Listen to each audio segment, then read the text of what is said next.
Hello there, good evening, and welcome into Hastings Stadium for the very first Saturday night home game of this season. The Royals hosting the Hamilton Cardinals, and Guelph return home after sweeping a two-game road trip. First in Welland on Thursday night, a 7-6 thriller that kind of fell apart at the seams in the latter innings, but the Royals able to come out victorious in that one. And 24 hours ago in Brantford, a 14-11 win against the winless Red Sox. Guelph nearly letting one slip through their fingers on that one. The Red Sox now sit in the basement of the IBL at 0-15. And the Royals, after that win against Welland, find themselves just 3 games back of the league-leading Jackfish coming into this game against the Hamilton Cardinals. And Justin Gideon, who will lead off for Hamilton. The Cardinals sitting in 9th in the IBL, so Guelph hoping to turn that 3-game win streak, which started after a 3-game skid of their own, into a 4-game heater tonight with another win, their 4th game in about 6 days. So the Royals' arms a little tired, but also rest over rust is always a conundrum, and Emilio Guerrero will get the start on the hill for Dino Romel's team.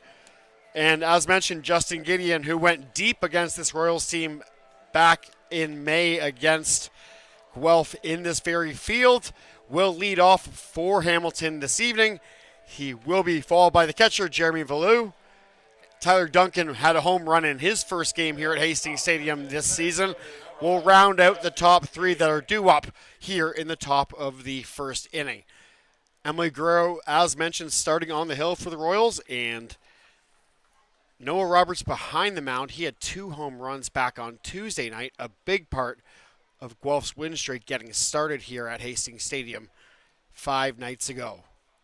The opening pitch of the evening is a ball misses inside over the plate, and Gideon, obviously familiar with this crowd and this stadium and knows how to hit a baseball.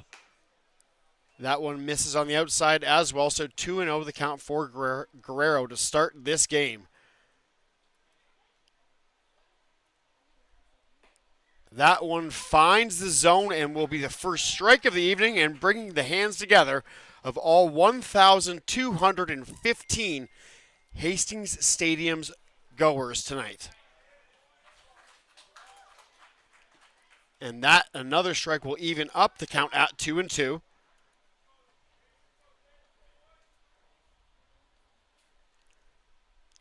Guerrero gets Gideon swinging for strikeout number 1 to start the baseball game. They will go around the horn on the infield for the Royals, which is consisting tonight of Connor Morrow at second base, Justin Interessano right at home on first, as well as Kyle Cush, who is playing second tonight, and as usual, Brando LaRue at short. Valou now at the plate. First pitch swinging and a strike. Guerrero ahead in the count real quick here. Gideon did get ahead 2-0, but now Guerrero with the upper hand. That one seemed to miss and did, so evens the count at 1. Scott Fraser with you from Hastings Stadium on a gorgeous Saturday in June. Valou pokes one down the first base line. Interessano basket catch for out number 2. Athleticism showing from number 24 at the 1 bag.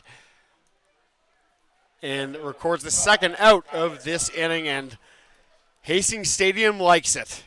Tyler Duncan batting in the 3-hole now. Again, he did go deep last time out here in Hastings Stadium.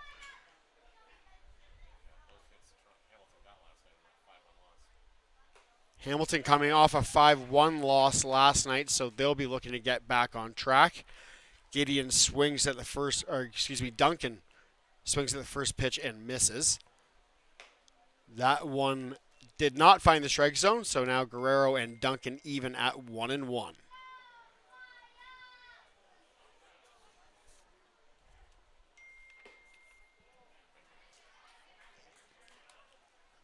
Missed low did Guerrero, so 2-1 the count here. Duncan takes a step out and resets. That one catching the outside corner for strike number 2. And now Guerrero one pitch away from a perfect 1-2-3 inning here to start this baseball game. Delivers. Duncan swings and pops it foul, so we will do it all over again. 2-2, the count remains.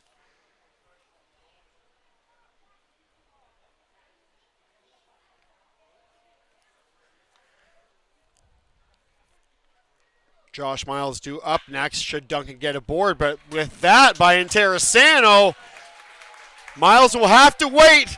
1, 2, 3, go the Cardinals in the top of the first. We will take a break. When we come back, it will be Pompey, Morrow, and Hammond due up for Guelph.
Back to Hastings Stadium, and Dalton Pompey hitting .500 on the week. Leads off for the Royals this evening. He hit his first IBL career home run back on Thursday night against Welland. That hit ended up being the game winner. And a ton of confidence for the leadoff man for the Royals. And why not? A former major leaguer and finally settling in here in the IBL, and might have finally figured out the approach against some of these young pitchers that have some stuff that he might not be used to, but is quickly catching on. First pitch was a strike. That one evens it up at a ball, 1-1. Pompey, as mentioned, went deep on Thursday and then had a heck of a night last night in that 14-11 slobber knocker. That one down the first base line, easily scooped up for out number 1. That was Nathan Scragg recording the putout.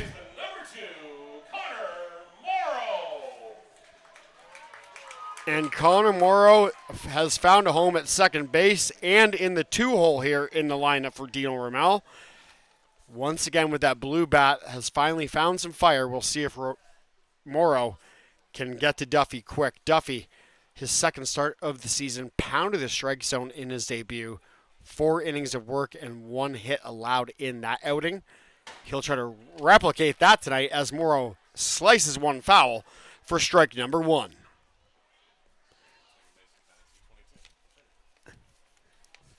And as Neil Sriwasa tells me, a second baseman wearing number 2, hitting .222. So deuces wild for Connor Morrow. That one missed to even the count at 1-1. Ethan Hammond, who has really found his swing of late in the batter's box, will be due up next. Malik Collymore batting cleanup tonight if we get that far in the top of the bottom of the first. Morrow laces one to left field. That will find a gap and will be extra bases as the second baseman jogs in to second base for a one-out double and the first hit of this baseball game. Left fielder number 28, Ethan Hammond. Hammond, the left fielder for the Royals, will make his way into the batter's box and has really gained Dino Romel's confidence of late. Big hits coming up in big moments back on Tuesday. Remember that. And a few Saturdays ago, Hammond really coming in clutch and playing small ball when needed and driving the ball deep when called upon. Duffy delivers, Hammond swings, and that out to left field in the sun. The left fielder couldn't find it. That will score Morrow. That sun can be a nightmare for outfielders, and that was a very good example of that as Hammond first pitch swinging. A RBI double to open the scoring here at Hastings Stadium on a Saturday night. The right fielder, number 35, Malik Collymore. Hammond with the hit, Morrow with the run scored, and Malik Collymore, who is hitting in the 4-hole tonight, up next. Jeff McLeod is the designated hitter. Good to see him back in the lineup. He will be up 6th.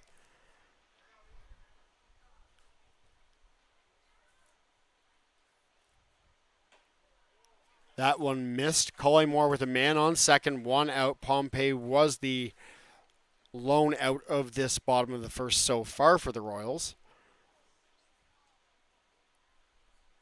But Duffy, as Neil Sriwasa did tip his cap to me earlier, likes to throw first pitch strikes.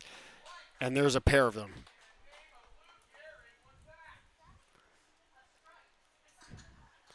So the count now even at 1-1. Collymore, the right-handed batter against Duffy, the right-handed pitcher. And Hammond with a huge lead out at second. That one missed the strike zone. So a good job by Ethan Hammond, who's getting promoted in this lineup, to get into the head of Aaron Duffy on the mound with that big, as you can see, lead. About a quarter of the way to third base is Hammond right now. Duffy again into the strike zone. Collymore got a piece of it but popped it up, and that will be out number 2. And Hammond has to make his way back to second base, and that was a little more interesting than it should have been. As Justin Interessano makes his way to the batter's box, and as we see, always pleasantries with the home plate umpire and the opposing catcher before he gets started.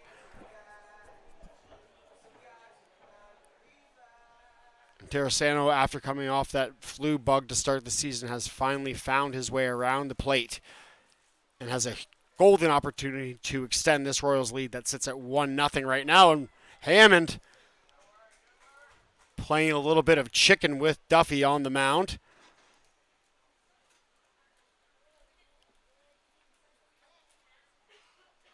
All 4 infielders playing a little back here, just trying to record the third out and prevent another run. And Interessano swings at the first pitch he sees, fouls it off, 0-1.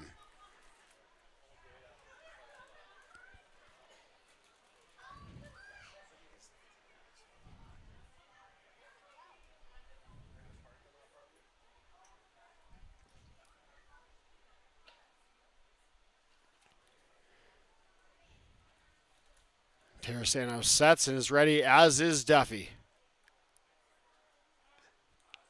Checking back for Hammond, and the second baseman ran back, and then a bit of miscommunication and discombobulation, if you will, there between the shortstop and Duffy for the Cardinals. They might have had Hammond dead to rights there at second base.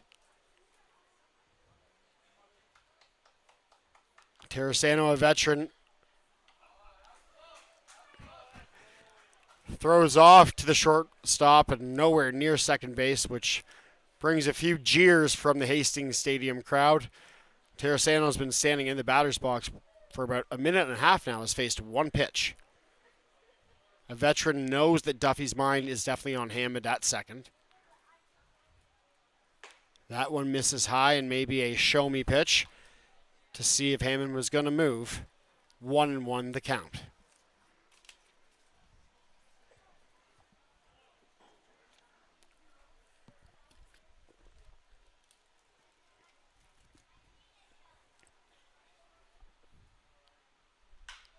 Terrasano swipes at one into left, and again, that sun, nightmare fuel, and that will find its way to the wall and will score Ethan Hammond.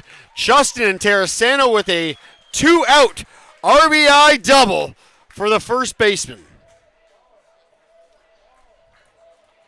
So 2-0 now for the Royals.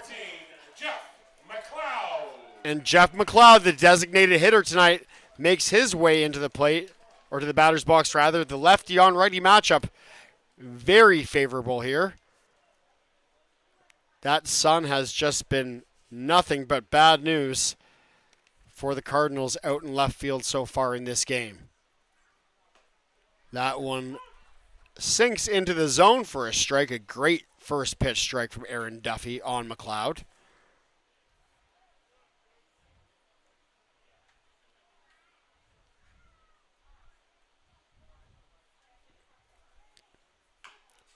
McLeod chops one, and that will go foul for an 0-2 pitch coming up.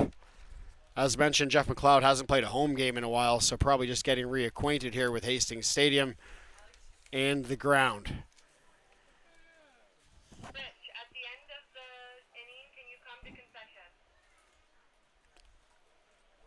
McLeod 0-2 with 2 gone, and in Terrasano at second base. The Royals with a 2-0 lead. Both Connor Morrow and Ethan Hammond have scored in this game. That one misses way outside. 1-2. And again, Duffy keeps checking back at second base, but no one covering any bag at this point. Just trying to play any sort of safety, really, and get out of this inning without any more damage done. 1-2 to McLeod. Misses to even up the call, and that is a great eye from Jeff McLeod to lay off that pitch. Seemed close to the outside corner, but McLeod knew better and has another chance here for maybe a more hittable pitch. Time called, so we will take a quick rest, and McLeod will loosen up, and Duffy will reset.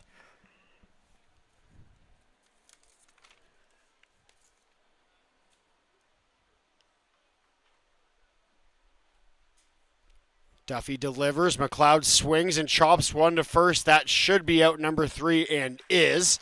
But not before the Royals put 2 up on the board. Connor Morrow scored off an Ethan Hammond RBI double. Ethan Hammond scored off a Justin and Terrasano RBI double to give the Royals a 2-0 lead through 1 here at Hastings Stadium on a Saturday night.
Josh Niles. Josh Niles will lead off the top of the second inning for the Cardinals, who trail 2-0 after the top of the Royals order was able to get some damage done against Aaron Duffy in that bottom of the first. 2 RBI doubles for the Royals to give them that 2-0 lead.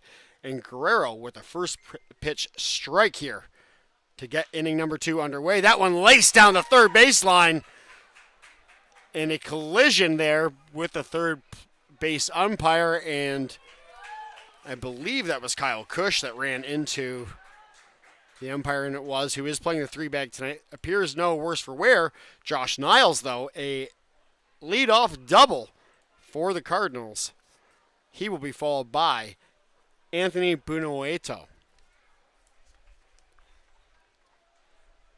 Left fielder number 37, Anthony Bunoeto.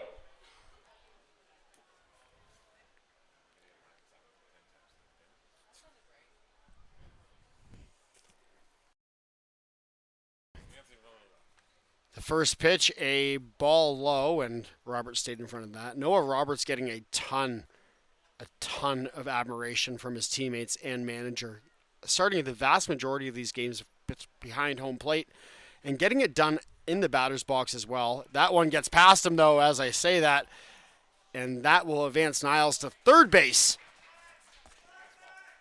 A forgivable miscue between Guerrero and Roberts there, and now a 2-0 count in the bottom of the second, top of the third. Pardon me.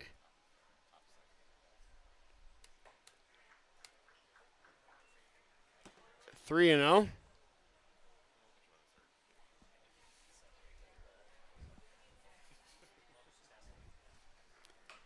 A 4-pitch walk, and now the Cardinals have runners on the corners with no one out. Shortstop number 20, Tristan Osika. Tristan Osika now making his way to the batter's box, hitting 6th tonight for Hamilton. And as mentioned, the Cards sitting in 9th in the IBL, or 7th rather in the IBL, and as much of a fact as it is that every team makes the playoffs, you really, really want to try to climb those rankings and avoid a first pitch strike from Guerrero, and avoid teams like Welland, Toronto, London, and Guelph that are likely to be in the 1-2 spots.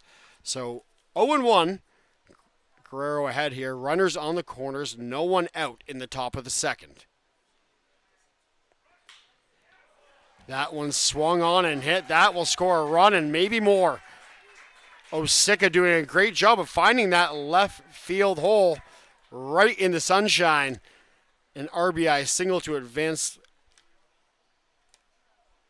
everyone and score a run. So runners at first and third now as Julian Johnson makes his way to the plate. So no shortage of action here so far through Third baseman number 10, Julian Johnson. just 6 outs. Here we are, top of the second with the time.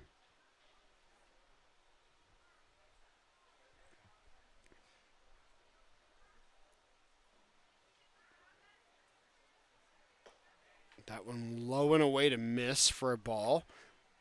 And you know Guerrero at this point just praying for a ground ball right to Brando LaRue next to second base. Turn 2 real quick, maybe hold the runner at third, and that is a strike. And maybe get out of here without sacrificing any more of this lead that's been cut in half.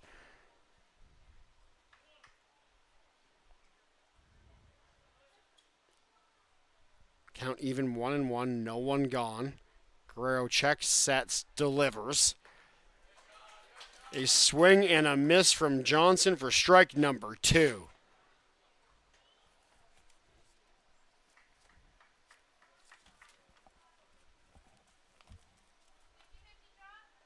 One and 2. Cush not really close to third base at all for the Royals. That one rings him up looking. Emily Guerrero, a strikeout to really, really change the complexion of this top of the second.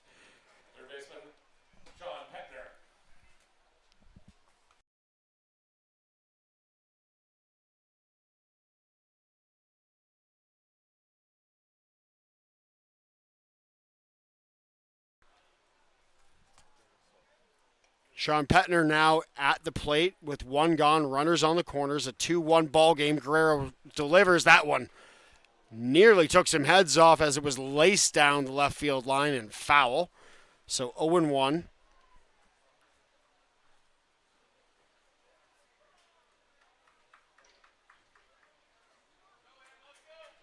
Guelph really would like another win here tonight to turn that 3-game streak into a 4. And Guerrero checks his man at first. Not in time.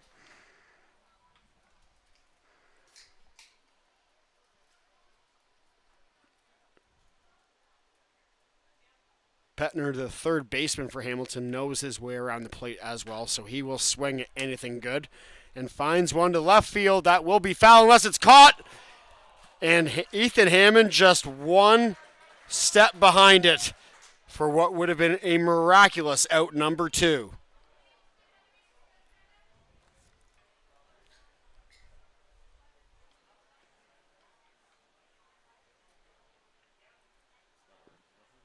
Ethan Hammond's hard work has really led to success, and he refuses to quit with that. His effort level is beat by no one out on the field every game here. So Dino Ramel very happy with Ethan Hammond out there at left as Guerrero deals for ball number 1, the count 1-2.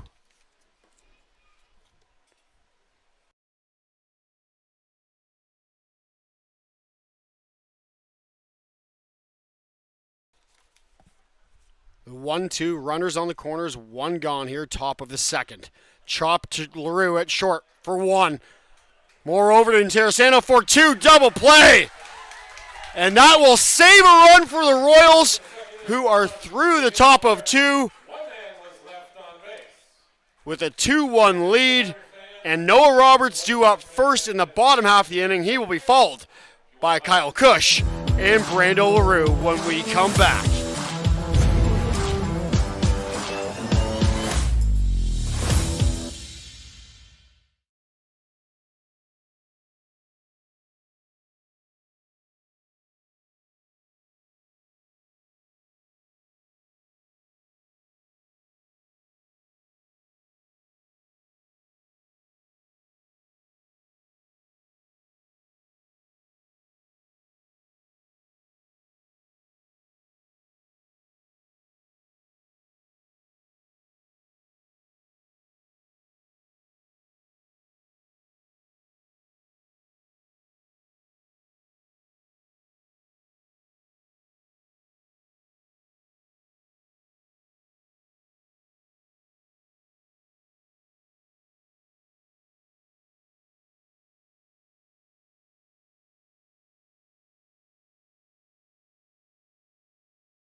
Welcome back to Hastings Stadium. We are in the bottom of the second inning, a eventful 9 out so far.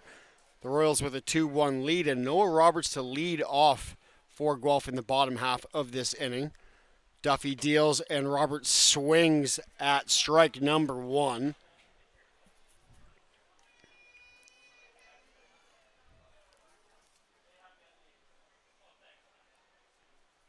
The second pitch a little bit high. Roberts checked for a ball. Held back on that one and evens the count at 1-1.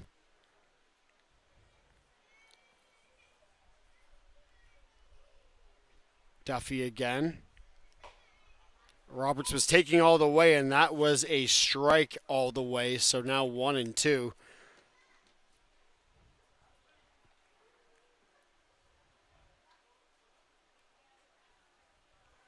Duffy. Fouled off by Roberts to keep the count at 1-2 and keep himself alive in this plate appearance. His first of the evening. He will be followed by Kyle Cush and Brando LaRue. The 1-2 is a called strike 3 for Noah Roberts, who will walk back to the dugout kind of scratching his head. And a slight comment back to the home plate umpire.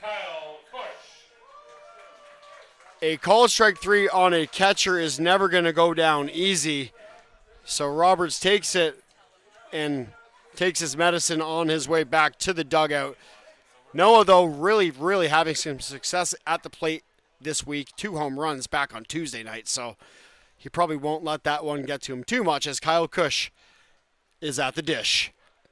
Cush chops one, and that will not be able to be picked up cleanly, and that will be an infield single unless our scorekeeper changes his mind on that one. Cush with an infield single to start what could be yet another productive inning here for the Royals. Brando LaRue in the 9-hole once again to follow here. 1 out, 1 man on.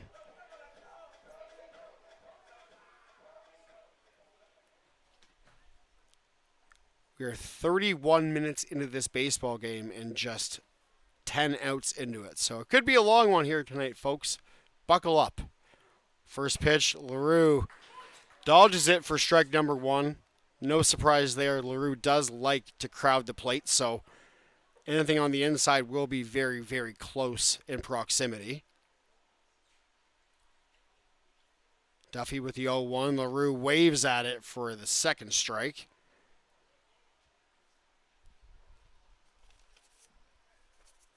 Pompey due up next should we get that far here in the bottom of the second. LaRue pokes one back up the middle. That will find a hole and advance. Kyle Cush to second, LaRue to first, and Dalton Pompey back to the plate. As mentioned, Pompey having himself a heck of a week. Stole a home run away from Malik Williams back on Tuesday night on this field in the top of the first inning. And then on Thursday hit his first IBL home run. Again, that was the eventual game winner in a 7-6 thriller against the Jackfish. And is hitting .500 on the week with a few walks as well to add to that number. So Pompey, full of confidence, has settled right in here. Duffy, a first pitch ball against Pompey.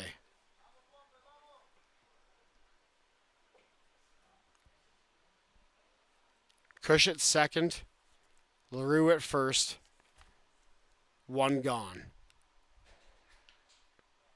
Duffy checks, delivers, and finds the strike zone on Dalton Pompey, who has really not been the beneficiary of any favorable strike calls on the outside part of the plate at home so far this season. So he's going to have to work for them, and I think he's up to the task here at the 1-1. That one outside for a 2-1 count now here.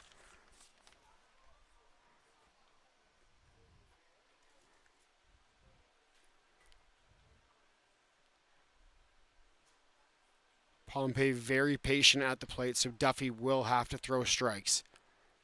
That one was a strike. Pompey swung at it, popped into left field.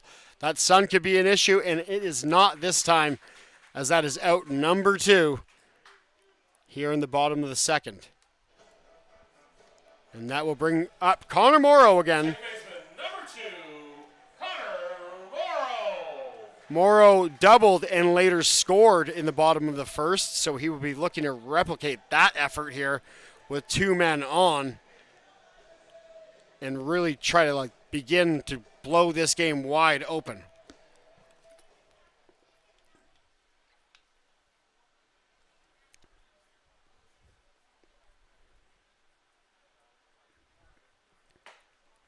Another first pitch strike from Duffy, and Morrow likes to swing in that first pitch, so I'm a little surprised to see him lay off it, but Again, with 2 men on and 2 out, sometimes patience is a virtue.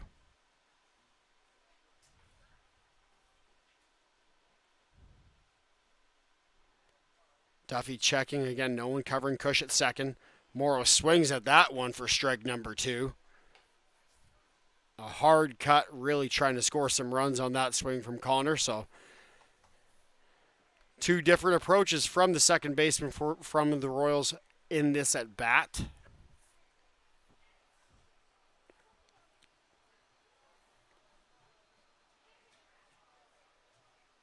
Duffy delivers, and that is strike number 3. A great pitch from Aaron Duffy to get the Cardinals out of it.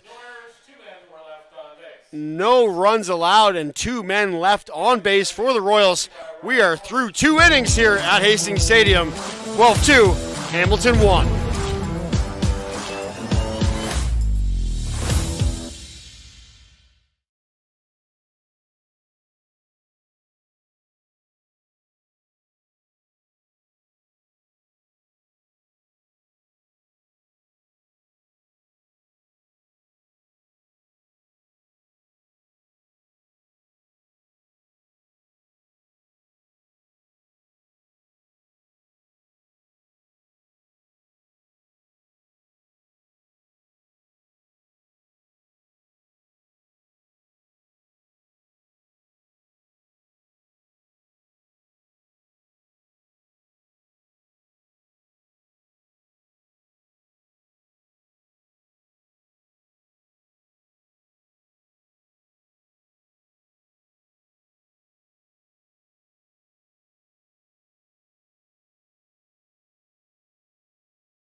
Welcome back to Hastings Stadium for the top of the 3rd inning, as Nathan Scragg, the number 9 hitter for Hamilton, will lead it off. Playing first base tonight is Scragg, and we get a quick time called.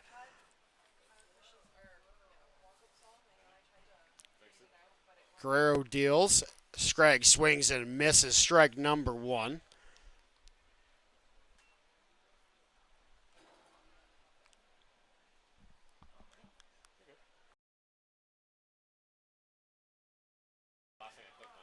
Popped up, and Terrasano and Roberts chase it, and Terrasano calls off Roberts, and that is another putout for the first baseman as Scragg goes down to start the inning. Justin Gideon back to the plate, and Guerrero knows him well and probably has a full book on what Gideon likes to see and doesn't like to see in count-by-count pitches, so everyone on the Royals well aware of who is at the plate for Hamilton here. His second plate appearance of the evening. Gideon swings at the first pitch. Loves doing that and turns on it to right field and will be in there at second for a 1-out double for Justin Gideon. Catcher number 18, Jeremy Vega.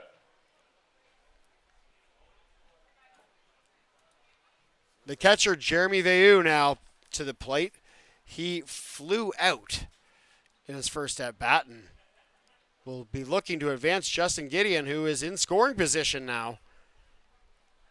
In a 1-run game, this plate appearance could be massive. That one missed on the inside, well inside on Veilleux. So the Cardinals catcher ahead of the Royals pitcher in the count, 1-0. Pokes one up the middle, and that will advance Gideon. Probably won't score him. But now the Cardinals have runners on the corners with one out.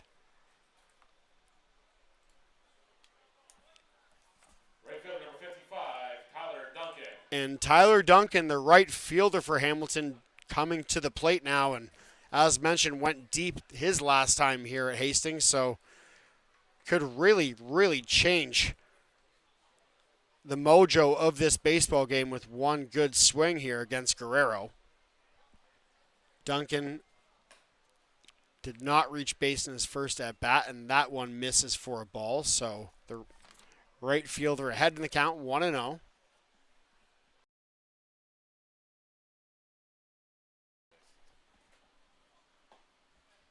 That one misses as well, 2-0 now. So Duncan will wait for his pitch by the looks of it.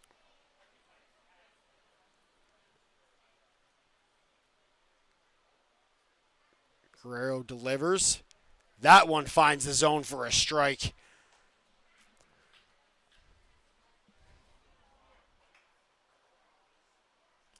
Veu at first, Gideon at third, one gone, a 2-1 count. Guerrero up to Intercounty, who can't come up with it. And that will be a run scored, and everyone will be safe. As that one kind of played tricks on Justin Intercounty and got away from him. So runners at first and second now in a tie ball game.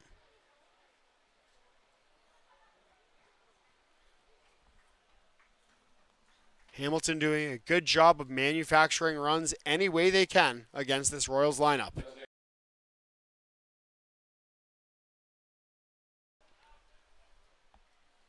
Josh Niles back to the plate. He doubled and later scored in this game in his first appearance back in the second. That is a strike from Emily Guerrero to start.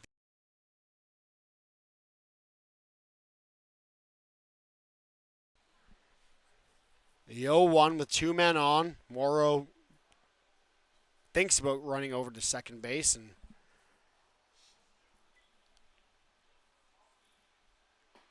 that a second pitch strike. 0-2.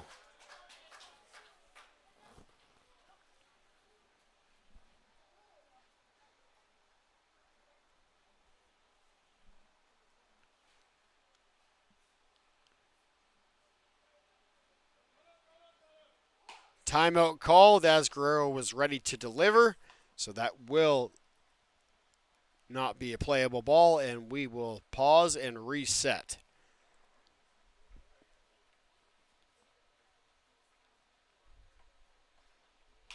That one poked by Niles and foul.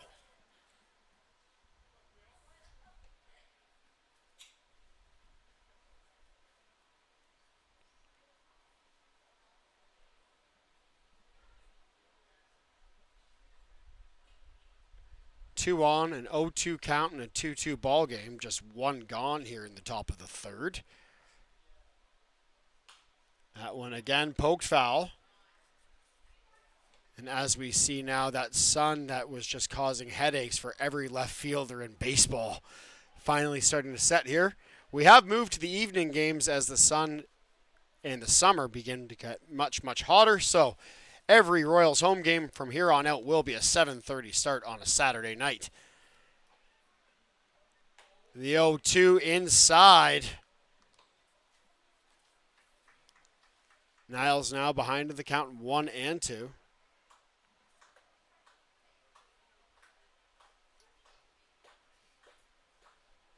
Bonatua up next as the Hastings Stadium crowd gets into it now, 2-2. Guerrero has really changed his pace of play throughout these 2 innings and a third so far, so we'll see if he decides to quick pitch Niles or Bonatua. A double play ball would obviously be what dreams are made of here. Niles pumps one to left field. Hammond seems to have an eye on it. Makes the catch for out number 2. And that will keep the runners where they stand. as bottom of 2, first name Anthony coming to the plate. Left fielder number 37, Anthony Guanajuato.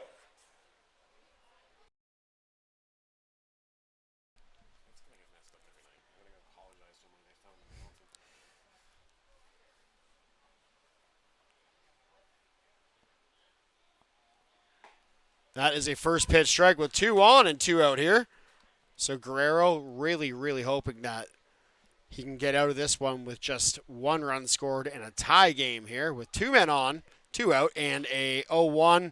Chop down the first base line. Guerrero picks it up, makes the tag for out number 3. That is a 1 and 1 alone put out to end the top of the 3rd. We will head off to a break and come back with the bottom half of the 3rd inning here at Hastings Stadium.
Leading off the bottom of the 3rd inning for the Royals, the left fielder number 28, Ethan Hammond.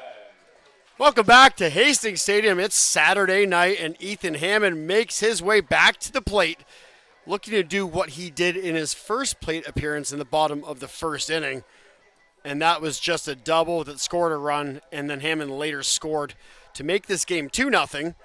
Unfortunately, Guelph unable to add anything more to that since that point, and find themselves in a 2-2 game against the Hamilton Cardinals, who sit in 7th in the IBL, which might be a bit of a head scratcher, but when you think about what Guelph has gone through this week, this being their 4th game since Tuesday, some tired bodies, and without Sean Riley tonight, who is away for a family commitment, we do want to say happy birthday to Cade, who is watching as well.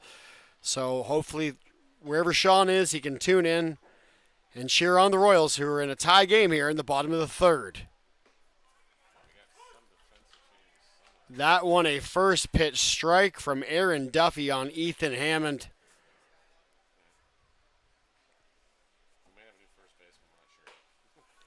And another good pitch from Aaron Duffy.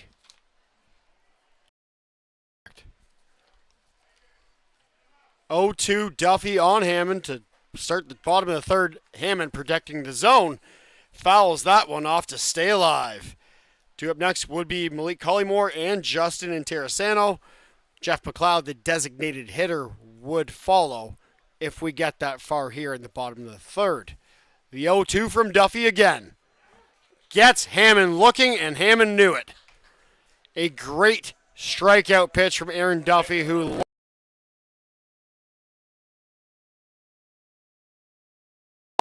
count, and he knows it. So Malik Collymore watching closely.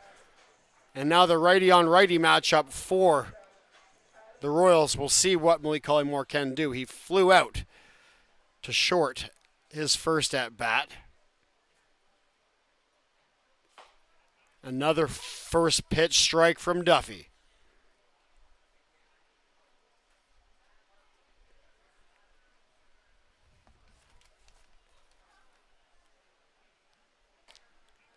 Finds the zone again, and Duffy is dealing right now.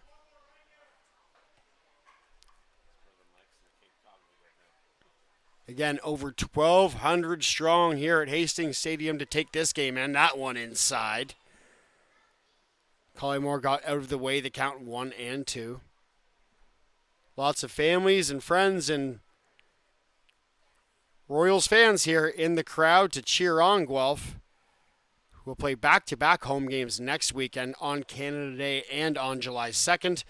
The Canada Day game at 1:30, the July 2nd game at 7:30. Get your tickets or tune in right here to watch us live. First baseman number 24, Justin Interessano.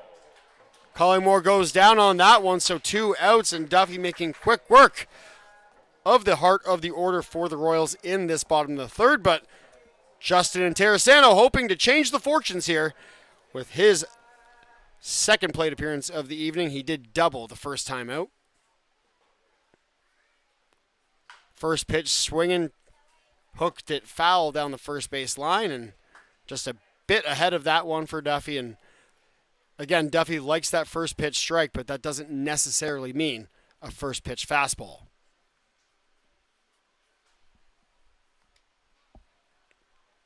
The 0-1. Interessano again aggressively swinging. That one sliced foul, so behind that one, and now 0-2.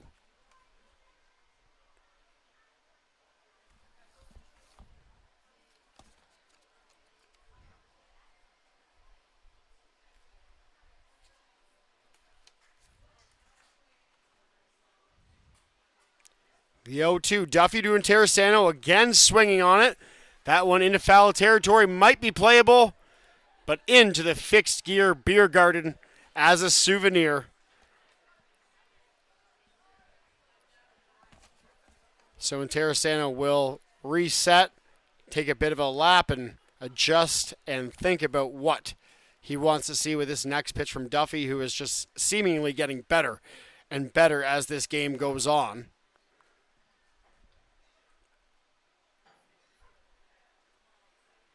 The delivery and missed inside. I'm not sure if Interessano sold that one for a ball, but if he did, then a great job by the Royals first baseman to do so. The count now 1-2. That one needed no sales job. The 2-2, the count now.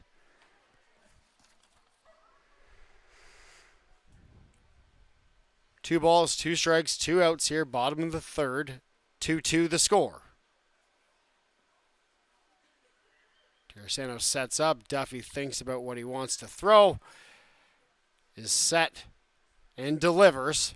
Interessano chops one to first.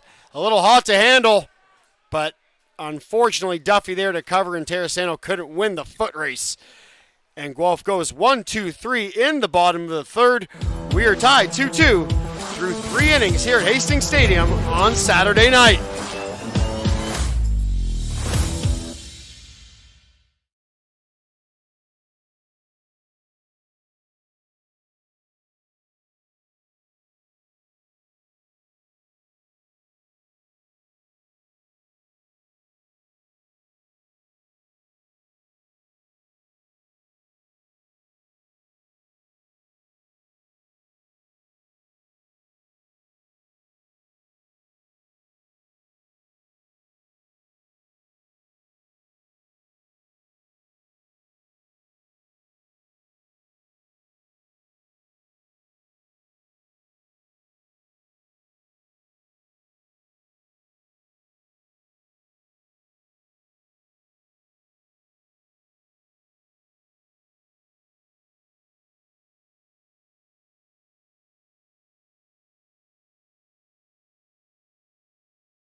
the shortstop, number 20, Tristan Osika. Thanks for joining us once again. Here we are in the top of the fourth as Tristan Osika will lead it off for the Cardinals in a tie ball game, 2-2. Emily Guerrero with his 35th pitch of the evening is a high fly ball to left field and caught by Ethan Hammond for an easy out number one.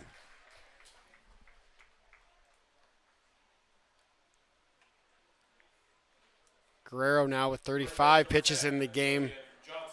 Duffy with 49. So when you do the math, Guerrero's number is much more manageable to go deep into this ball game, whereas Duffy has definitely been working a little bit harder so far through 3 innings.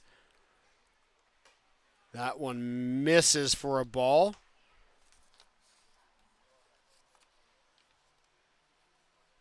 Julian Johnson back to the plate. He struck out in his first appearance, so Guerrero one up on Johnson, and the count now 1-1. So maybe the game within the game between Johnson and Guerrero now. Let's see if he gives him something to chase or hit, and that one lands in the zone for strike number 2. A beautiful pitch. Not much Johnson could have done with that one in the best case scenario had he swung. The 1-2 now. Chopped Morrow at second. Plays it easily over to Interessano for out number 2.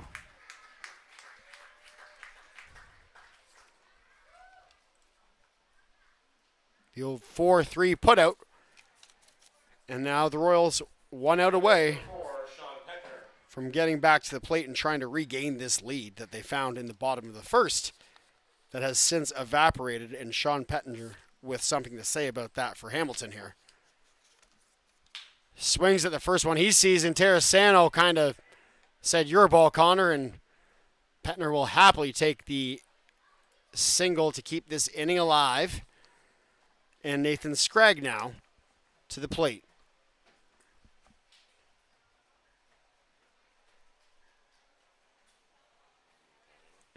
Scragg's second appearance of the evening. He did not reach base in his first at-bat, so with 2 out and Pettinger at first, Scragg waves at one outside of the zone for strike number 1.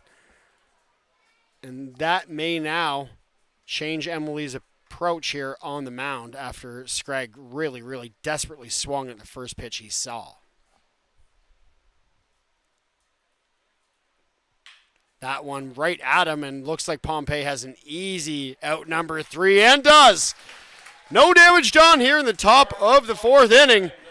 2-2 the score, as the Royals will come back to the plate and try to regain the lead.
Bottom of 4 now. Jeff McLeod about to lead it off for the Royals, who are in a deadlocked matchup with the Cardinals here. 2-2 halfway through the 4th inning. McLeod facing Duffy and swinging at the first one he sees. Got a piece of it, but still strike number 1. McLeod did ground out to first base in his first at-bat, so the designated hitter looking to do just that here with his second chance, but quickly behind. 0-2.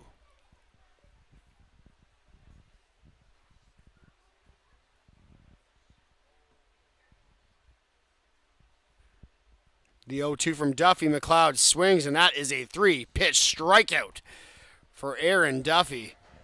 McLeod taking a couple peeks back at Duffy, not sure if something was said. Roberts.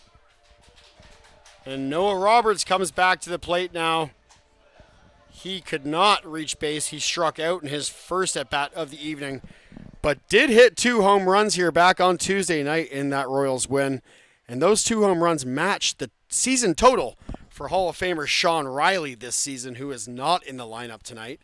So Roberts and Riley tied with 2 home runs on the season so far. I believe Roberts actually had one in another game. So Noah really proving what he's made of at the plate. Pokes one to left. That one will fly. And Julian Johnson, who is filled in at left field, makes the catch for out number 2.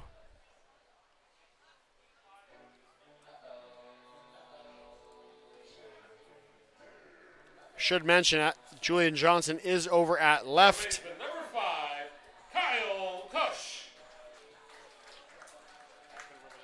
And Robin Fox-Pappas will go in at first base for the Hamilton Cardinals. And Kyle Kush to the plate. Had a single in his first appearance of the evening, was left stranded at second back in the second inning. That a first pitch strike from Duffy. No surprise there.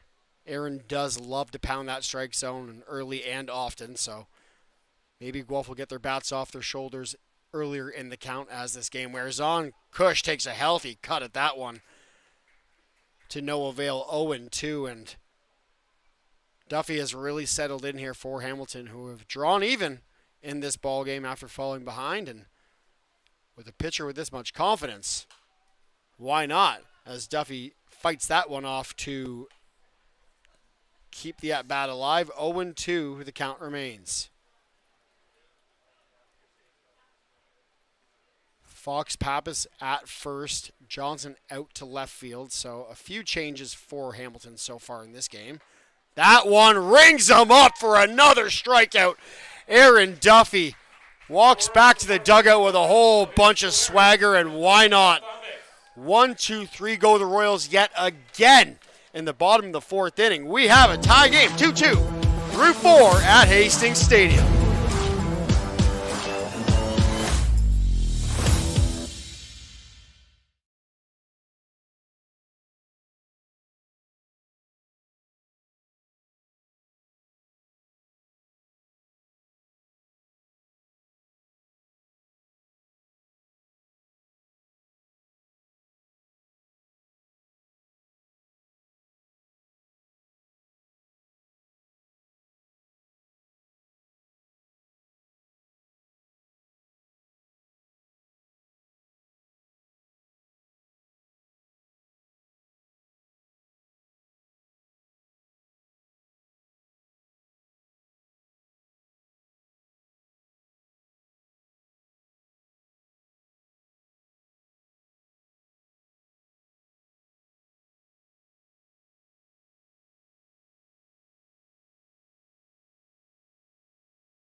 On the top of the 5th inning for the Cardinals, the center fielder number 11, Justin Gideon. Through 4 innings here at Hastings Stadium in beautiful downtown Guelph on a Saturday night.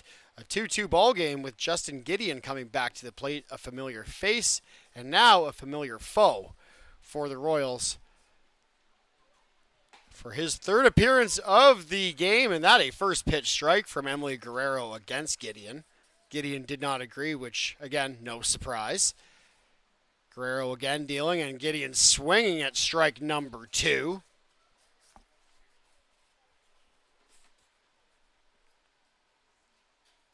Gideon very able to break a game wide open with a good swing. That one not it this time. A 3-pitch strikeout. Guerrero on Gideon for out number 1 to start the 5th inning. And after a few quick bottom halves of the inning for the Royals batters, that is a great confidence builder for Guelph here from their starter. With Jeremy Veilleux, the number 2 hitter and catcher, now entering the batter's box for his third plate appearance, 1 for 2. A single left stranded at second in that at bat. That one missed low and inside, ball number 1.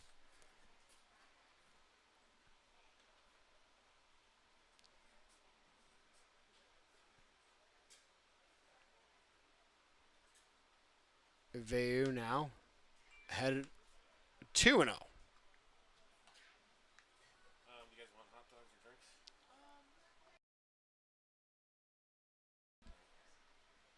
The 2-0 swung on right to Dalton Pompey, who nonchalantly makes the catch for out number 2.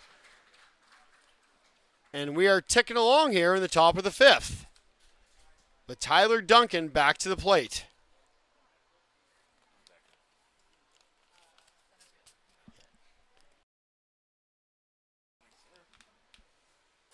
Guerrero, full of confidence, quick pitches on Duncan. That one missed though, ball 1 in the dirt.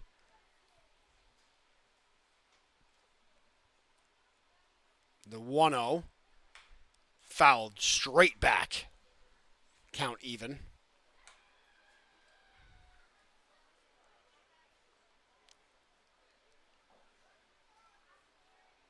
Bases empty, 2 outs here, top of 5, misses, 2-1.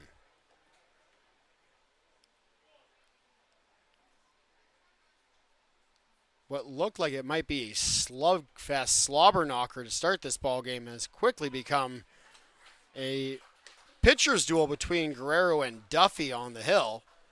So now 2-2 the count with 2 gone here, top of 5. Duncan 0 for 1, reached by error in his second plate appearance, and that will change that real quick. 1 for 2, and his on-base percentage just takes a huge hike upward with that single and keeps this inning alive. Number 30, Josh Niles. Josh Niles, the designated hitter now, with a chance to give Hamilton their first lead of the ball game. With Duncan at first, 2 gone. Niles 1 for 2.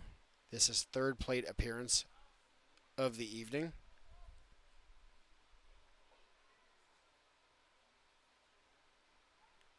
Guerrero just missed with that one. Niles ahead in the count, 1-0. We'll see what Duncan does at first, and Terrasano hugging the bag.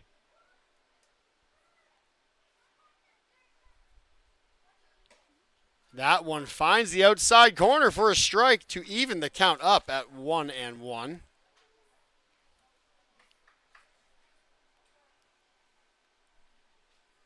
Righty on righty here.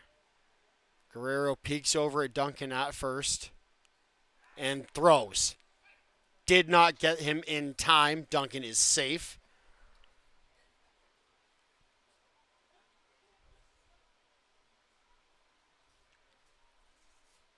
Duncan does extend his lead at first base, and you'll see the throw over yet again.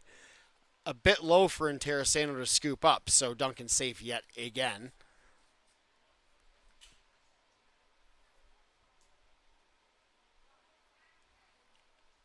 The delivery pulled to left field and foul. Niles did get a lot of that baseball and knows that maybe just a split second early as he takes a long lap around home plate. So 1 man on, and Guerrero a strike away from getting out of this inning untouched for the most part.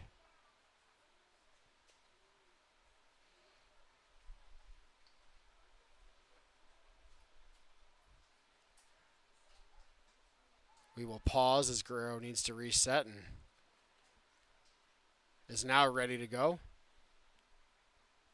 Duncan itching closer to second. That one misses to even the count at 2.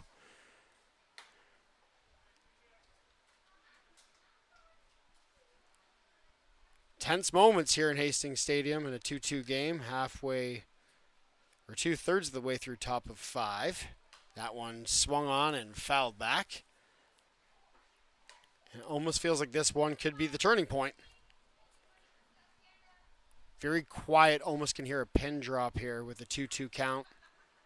And Guerrero either one pitch away from getting out of it or things could really change here. That one misses and the payoff pitch about to come up. 3-2, 1 man on, 2 gone, top of 5 tie ball game. Guerrero peaks and Terracino way off first base at this point. That one inside, and Josh Niles is aboard with a First baseman number 44, Robin 2-out walk. Pappas. Robin Fox Pappas, who came into this game 1 inning ago, will get his first plate appearance and a real chance to give Hamilton some confidence and the lead with 2 on and 2 out in a 2-2 game. Guerrero finds the zone, strike 1. And if you're Guerrero, you know that Fox Pappas hasn't seen you yet, so you might just throw him a little bit of trickery to get him fooled and get yourself out of this inning. That one, again, strike 2, and Guerrero in the driver's seat in this at-bat.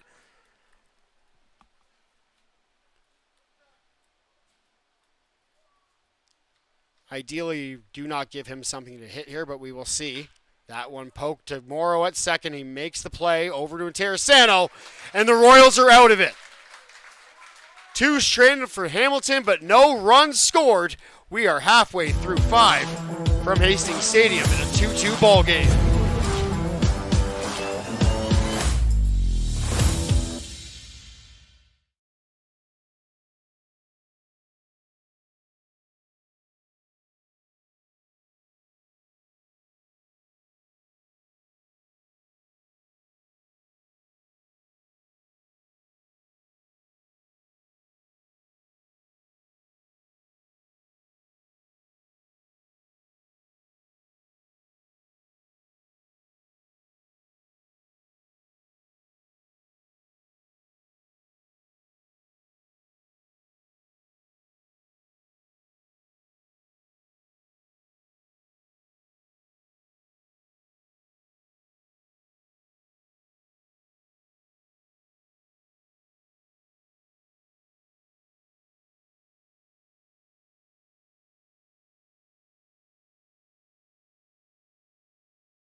Leading off the home half of the 5th inning, the shortstop, number 12, Brendo LaRue. To lead off the home half of the 5th inning, it is the shortstop, Brando LaRue. 1 for 1 in this ball game. and has just been a mainstay in the 9-hole for Dino Ramel's team. And right now would be a great time for him to make a difference at the plate. That one misses for a ball.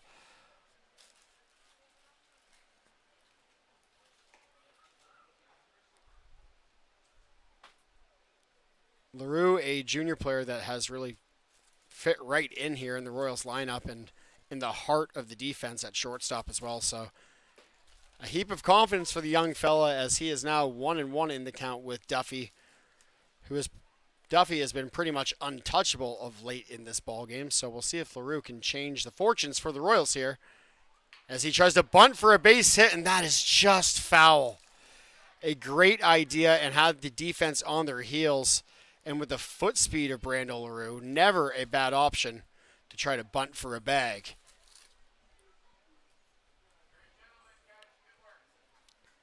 And a good display of sportsmanship from Veu, who goes to pick up the bat for the younger LaRue.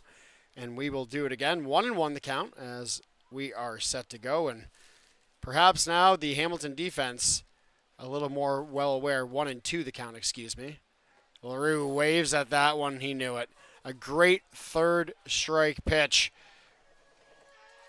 from Aaron Duffy, who has done nothing but impress. Number 32, Dalton Pompey.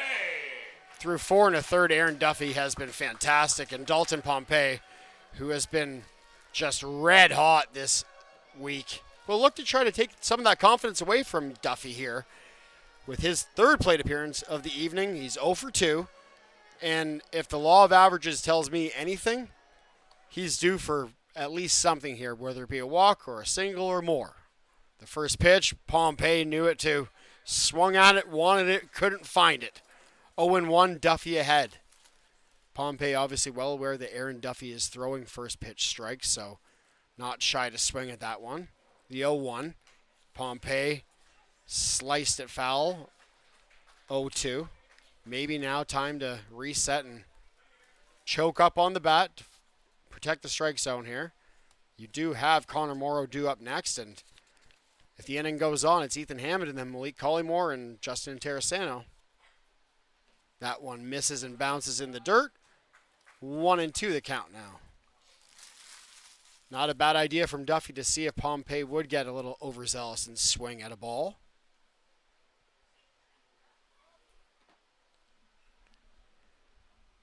1-2 Pompey behind in the count to Aaron Duffy. Duffy, another strikeout. A great pitch from Aaron Duffy, who has just done nothing but pound that strike zone all night long. And Second baseman number 2, Connor Morrow. as if Duffy needed anything more to build his confidence, you just sat down a former major leaguer, and you're 1 out away from getting out of the bottom of the 5th in a tie game with a Royals lineup that has just beat pitchers up all season long. So Aaron Duffy, no matter what happens from here on out, tons to be proud of as Connor Morrow back to the plate. Checks his swing, but not in time. That will be strike number 1. There was a bit of an appeal, but half-heartedly so, as quite clearly Morrow went around, as the home plate will be cleaned off, and we will take a quick breath here. And anything for Guelph to throw Aaron Duffy off his game right now would be welcomed. And maybe that small pause in taking Duffy off the mound could be exactly that. Morrow behind in the count 0-1, and Duffy showing no signs of letting up.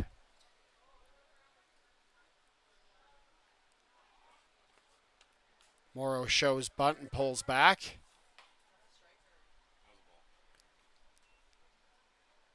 So now the count even 1-1.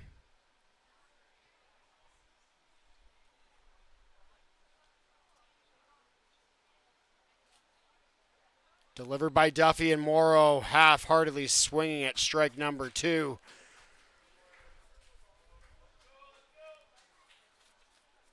And right now, Aaron Duffy feels like a puppeteer, just pulling the strings whenever, wherever he feels like, and getting the results that he expects.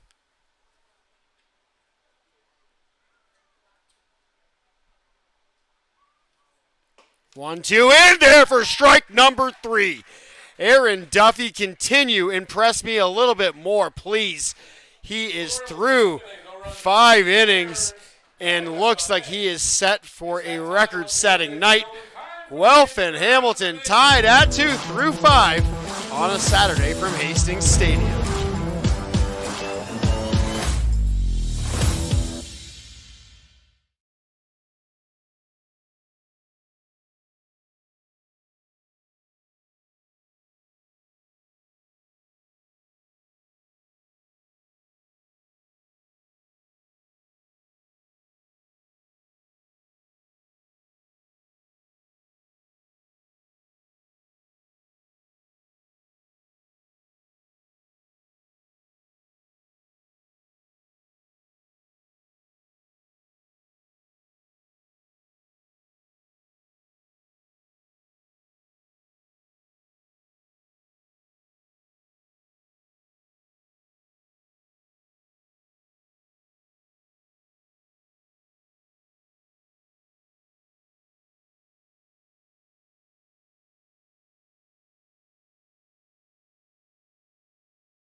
Through 5 innings at Hastings Stadium in a 2-2 ball game, and maybe an instant classic between the Royals and the Hamilton Cardinals, with Tristan Osika back to the plate. He is 1 for 2 this evening, is the Cardinals shortstop, and Emily Guerrero, his first pitch is yet again a strike.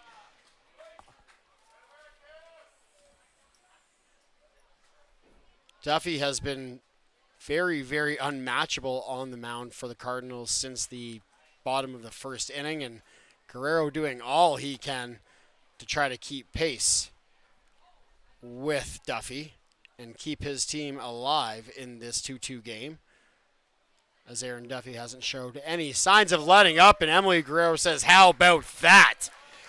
A 3-pitch strike to start the top of the 6th inning.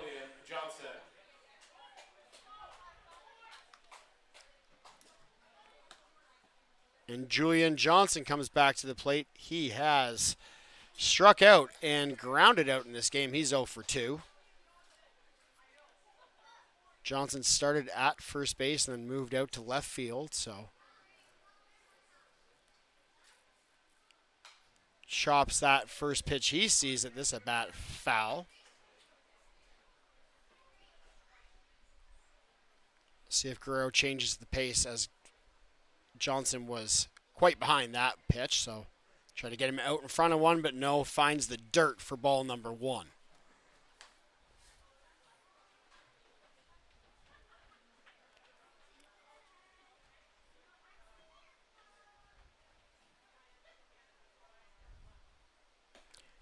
Johnson cuts at 1, and Guerrero with a grin. The count now 1-2. We'll see if Emily goes back to the well on this one for a second consecutive strikeout. Delivering. Got him! Back-to-back Ks from Emily Guerrero to start the 6th inning. Third baseman number 4, Sean Petner due up now, the third hitter of this inning for Hamilton. A very reliable man in the batter's box for the Cardinals, so hoping he can keep this inning alive and throw Emily off his game, which maybe that mound is just contagious, as Duffy and Guerrero have been very good so far lately, and that one falls in there.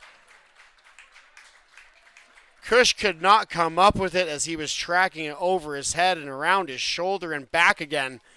Lost it in the Guelph night sky, and that falls in there for a 2-out single from Sean Petner. And that brings up Nathan Scragg.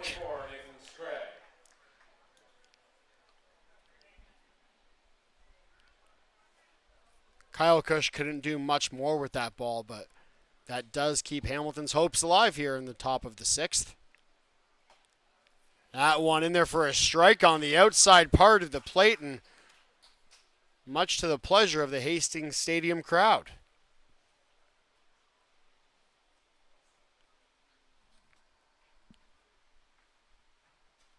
Scragg slices that one down the right field line for strike number 2. And again, Guerrero in control.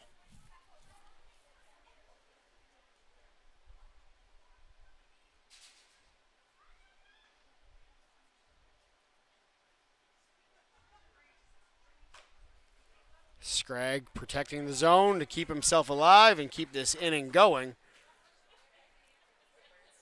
With Justin Gideon due up next, and obviously Guerrero would like to get out of this 6th inning without having to face Gideon yet again, which would likely mean Gideon with runners in scoring position. So, Scragg behind 0-2, Guerrero wanting to get it done here and now. Poke to first, and Interessano gets his body in front of it and makes the play for the 3rd out. And Emily Guerrero will wait to thank his first baseman.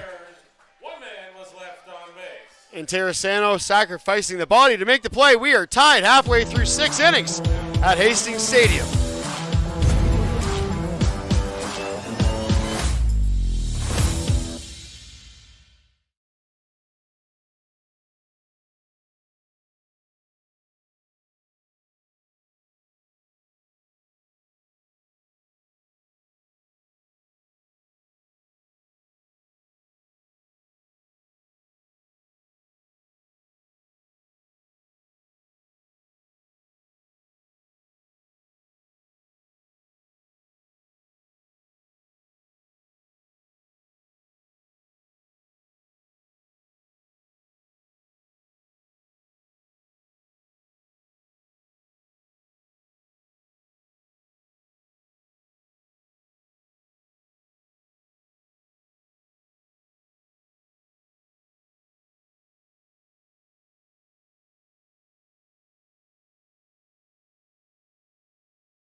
We are back at Hastings Stadium halfway through 6 innings in a 2-2 ball game that was just absolutely controlled by Aaron Duffy, but his night comes to an abrupt end as Jacob Gaddick comes into the game for Hamilton, and the lefty will try to emulate what the starter did in relief. And lefty on lefty matchup to start this inning, Hammond versus Gaddick. We'll see if Guelph has any more luck with Hamilton's newest pitcher after Duffy just went on fire after the bottom of the first. Gaddick does not get the call on his first pitch of the game, and Hammond ahead in the count and getting some encouragement from the Hastings crowd for laying off that one. The 1-0 also high, 2-0. Curious moments as to why Aaron Duffy is not back in this game. His pitch count wasn't astronomically high, and he was only seemingly getting better. Gaddick behind 2-0 to Hammond. That one misses clearly, 3-0, and now if you're Ethan Hammond, you make Gaddick throw a strike. Hammond again hitting third tonight after being very, very productive at the plate throughout this season, so a tip of the cap from Dino Ramel to the left fielder, and that is a strike. 3-1 now the count, but with Collymore and Intercounty to follow, and if we get that far, the designated hitter Jeff McLeod. In a 2-2 game, you think if you're Ethan Hammond, you just make the smart play here and say, show me strike. And Hammond swings at it, gets underneath it, uppercuts it to center field. That one tracked and caught for out number one, and not much Hammond could have done with that one. But a good bend but don't break mentality from Gaddick to come into this game. The right fielder, number 35, Malik Collymore. And sit down the first batter as Malik Collymore now comes back to the plate. Collymore playing right field tonight, 0 for 2. He flew out and struck out. And now a righty on lefty matchup. We'll see if Collymore has a little more success with Gaddick, who nearly went the distance with Hammond in that at-bat. That one misses.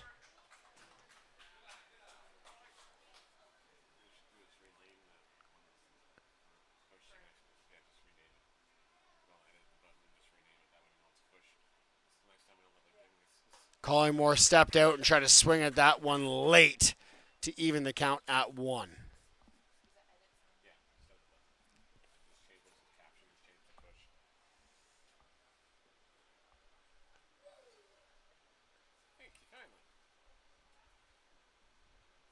Gaddick deals the 1-1. Collymore chops it to third. That one gets through.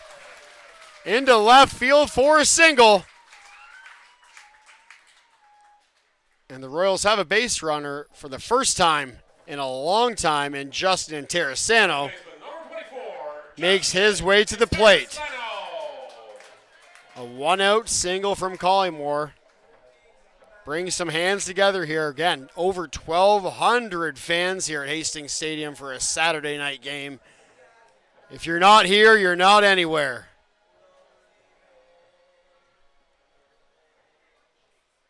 And Terrasano, 1 for 2, a double in this game, grounded out in his second at-bat. Takes that one. Again, another first pitch ball from Gaddick.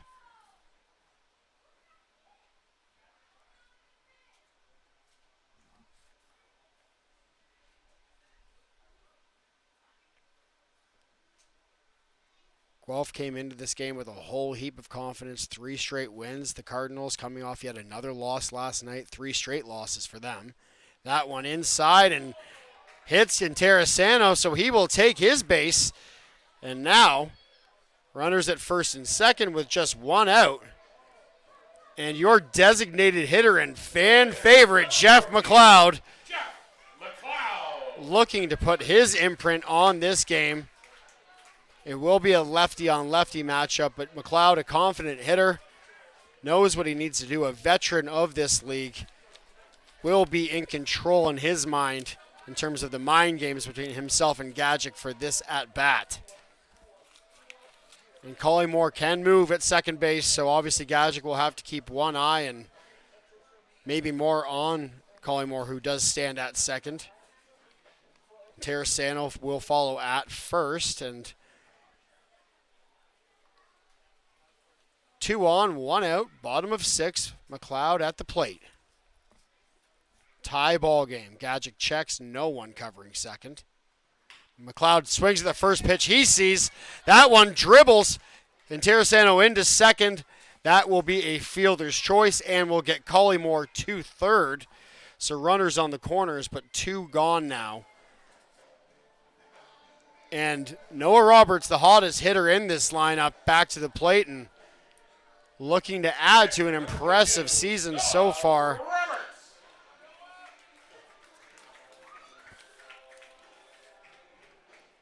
Roberts hitless in this game, struck out and flew out. But always a weapon in the batter's box, especially with runners in scoring position.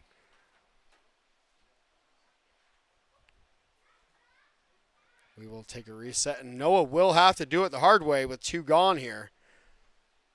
So no sac flies, no deep fly balls, anything like that. It'll have to be a base hit. That one, again, another first pitch ball. So it will be bat on the shoulder approach for Dina Romel's team until Jacob Gidget can prove otherwise. He has not thrown a first pitch strike so far in this game.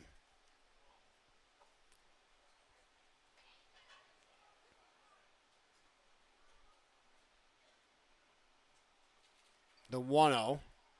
Roberts slices one to left field. That's high and caught at the warning track, and that will bring the inning to a loud end. This game still tied through 6. We are at 2-2 from Hastings Stadium.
At the top of the 7th inning, the center fielder, number 11, Justin Gideon.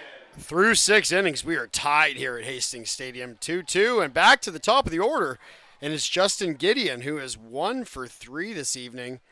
He hit a double in his second at-bat and later scored. Other than that, strikeout. So Guerrero has the upper hand in this one-on-one matchup so far tonight. Gideon, first pitch strike, tried to sell the ball to no avail. Guerrero ahead in the count.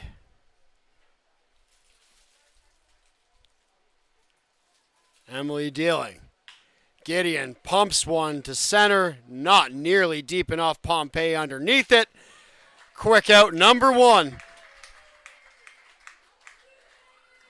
As Emily Guerrero has now 87 pitches under his belt through 6 1/3. Jeremy Veilleux back to the plate. He's also 1 for 3. He had a single and was stranded at second back in the 3rd inning, but other than that, nothing doing.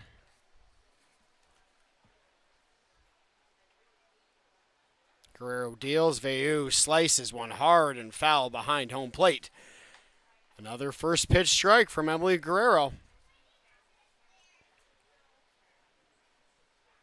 This is the 4th game of the week for the Royals, so good to see Guerrero going deep into this one as he is through 6 1/3. That fouled off again, so Veilleux behind in the count, 0-2. It is the dog days of summer here in the IBL, so there will be many busy weeks for every team, but Guelph definitely has the lion's share of the schedule. That's a 3-pitch strikeout from Emily Guerrero to start the 7th inning. And now 2 gone here. Right fielder number 55, Tyler Duncan. And Guerrero is in cruise control. As mentioned, again, Guelph 4th game of the week. So having a starter like Emily having the performance he has having is huge. That one grounded to second to Morrow, over to Terrasano at first. 1, 2, 3, go! The Cardinals in the top of the 7th. We're going to take a quick break and be back with the bottom half of the inning after this.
Back to Hastings Stadium. I hope you got a good stretch in. It's the bottom of the 7th. And we have a doozy on our hands, folks. 2-2 halfway through 7. Kyle Cush to the plate. Cush playing third base tonight, the hot corner. 1 for 2.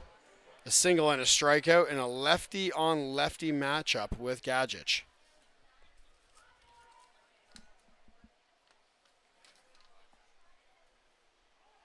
Cush again bunting, looking for a base hit.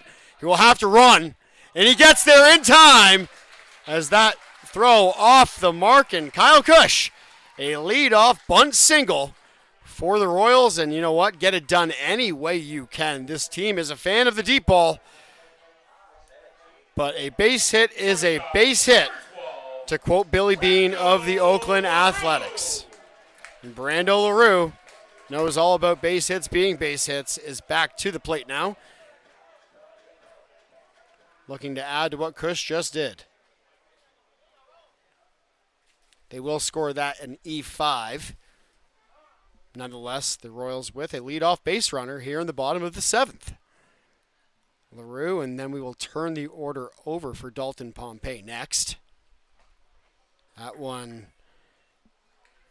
danced across the strike zone but landed ultimately off the plate for ball number 1.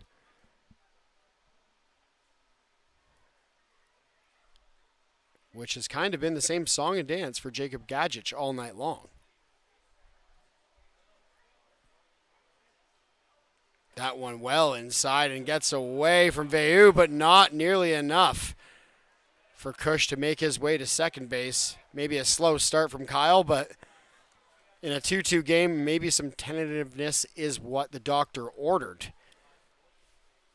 And Veilleux, no stranger to gunning guys out at second base, so a leadoff base runner is much more welcome than a guy gunned out at second trying to get selfish.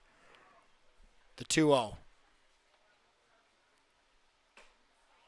Finds the zone for a strike. It's a good pitch from Gadgich.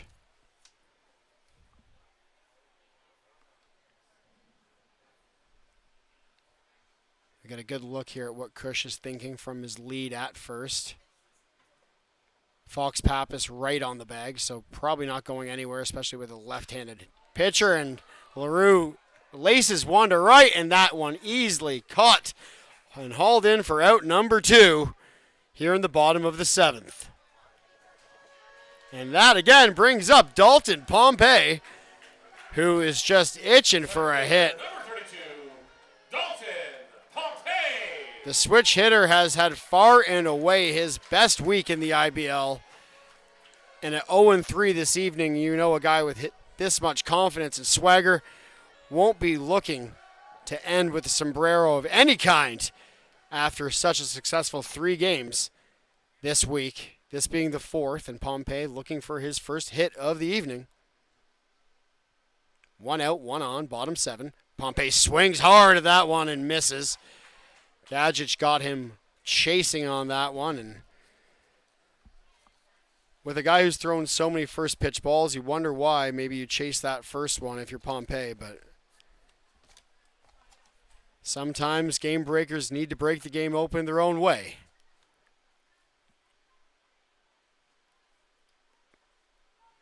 Pompey just underneath that one and fouls it behind home plate for the second strike of the at-bat.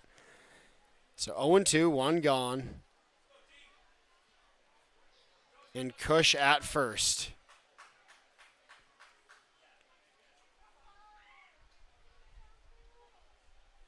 To state the obvious, this a huge juncture of this baseball game.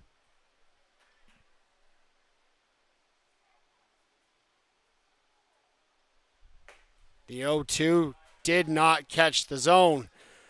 So we go to 1-2, and Pompey definitely took a long look back at the home plate umpire to make sure he has been victimized by that generous strike zone a few times so far this season. And as a former pro, you get no easy passes here in the IBL.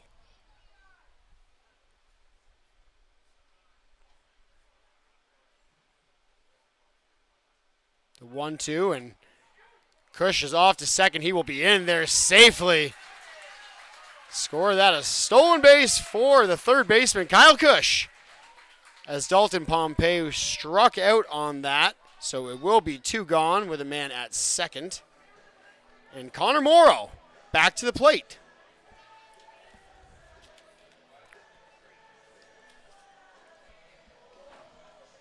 Second baseman, number 2, Connor Morrow.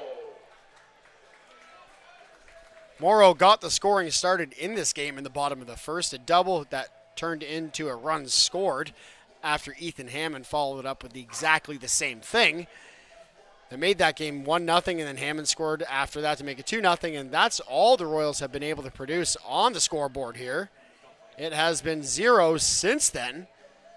And now with 2 out and Cush at second, Hammond with a little bit longer to think as the Cardinals take a bit of a conventional meeting out at the mound, and Gadgich probably getting a bit of tips from Veilleux on Morrow, who is a feared hitter in this league. And with a man on second and 2 out in the bottom of the 7th in a tie game, any insight for Gadgich would be welcomed, you would think.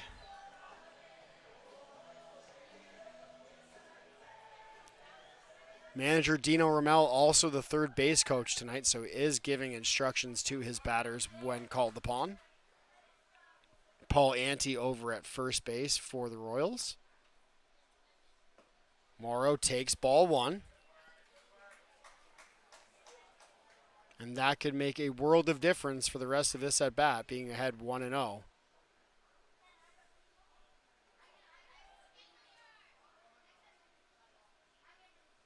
Morrow has impressed, but still has left a little to be desired in terms of his plate appearances so far this season.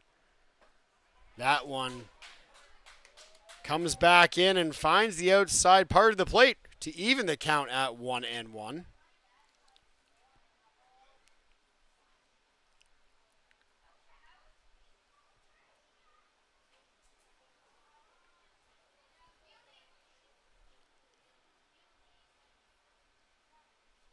So the 1-1 with Kush with a moderate lead at second, no one covering the base anyways. Morrow held off that one, and what a good eye. I thought that was strike two all day long. But yet again, that is why I'm sitting up in the press box wearing my best Crocs and not down on the field making these calls.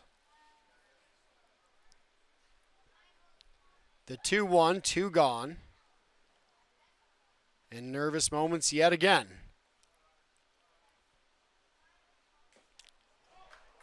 Morrow chopped that one foul, so the count now even at 2.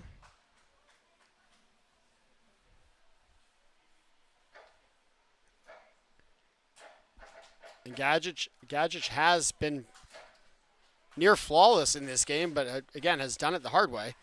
A lot of first pitch balls, and having to even up counts is very taxing on a pitcher, no matter whether it's physically or mentally or both. Morrow chops one back up the middle. That'll find a hole. And Kush turns around third, and there will be a play at the plate. Kush is in there safe. Kyle Kush breaks the tie all the way from second base. And Connor Morrow brings this crowd to their feet. A 2-out RBI double for the Royals' second baseman. And Guelph is alive. Left fielder number 28, Ethan Hammond. And Ethan Hammond, remember, back to the first inning. Morrow, RBI double. Hammond followed that with exactly the same thing. And obviously, Guelph would love nothing more than to see that one more time right now.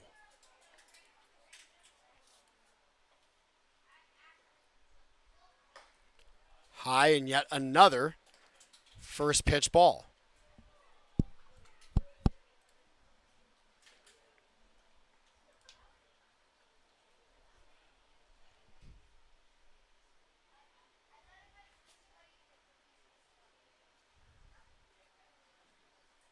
Just a great piece of hitting from Connor Morrow in that last at bat, and that one finds the zone to even the count at 1, but Connor Morrow just coming up clutch when called upon, and not necessarily leaned on for deep, long shots, but poking balls through the middle of the infield just like he did in manufacturing runs will take this team a long way. Hammond and Gadgich turns and throws, and Morrow makes the right call by standing pat at second as that throw did get away.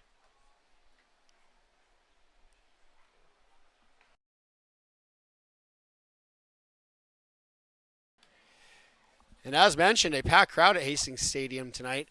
The 50-50 draw just about to be announced, and the winner will take home over $450. So if you can make your way out to Hastings Stadium, make sure you grab your 50-50 tickets. Many home games left to go this summer, every Saturday night at 7:30 from now until the end of August. The count 1-1.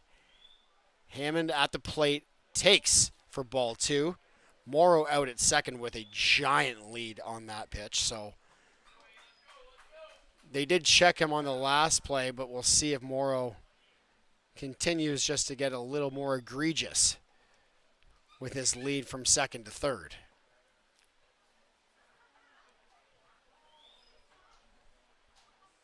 Gadgich deals. Hammond swings at it and waves Goodbye, 2-2.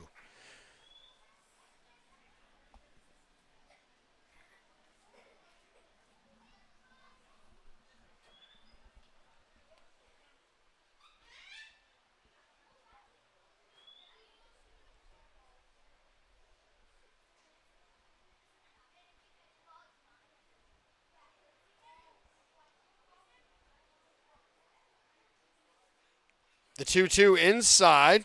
Count now runs full.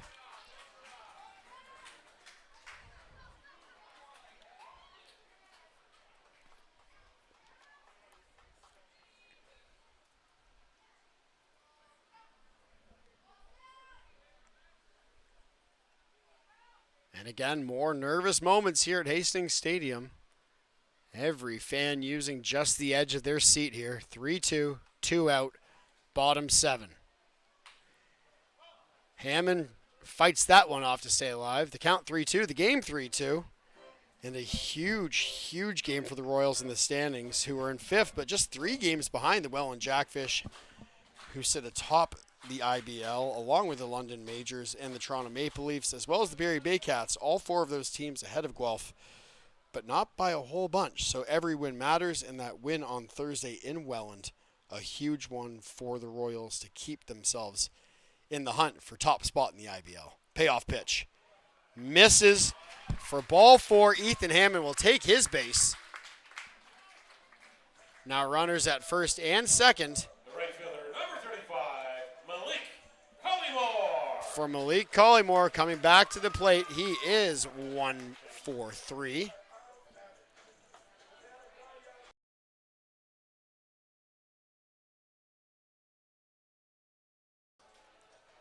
Another meeting at the mound for the Cardinals, and it looks like this will be the end of Jacob Gadget's evening, and it will be.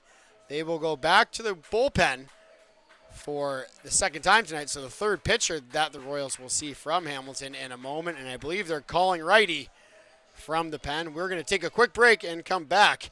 The Royals 3-2, 2/3 of the way through the bottom of the 7th with 2 men on.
back to Hastings Stadium. Dory Torres into the game for the Cardinals.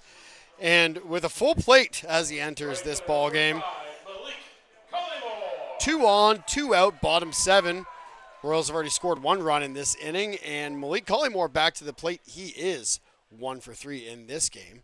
So Torres looking to sit him down and stop the bleeding as Collymore goes after the first pitch he sees, popped high and foul and lost in the abyss. That will be out of play.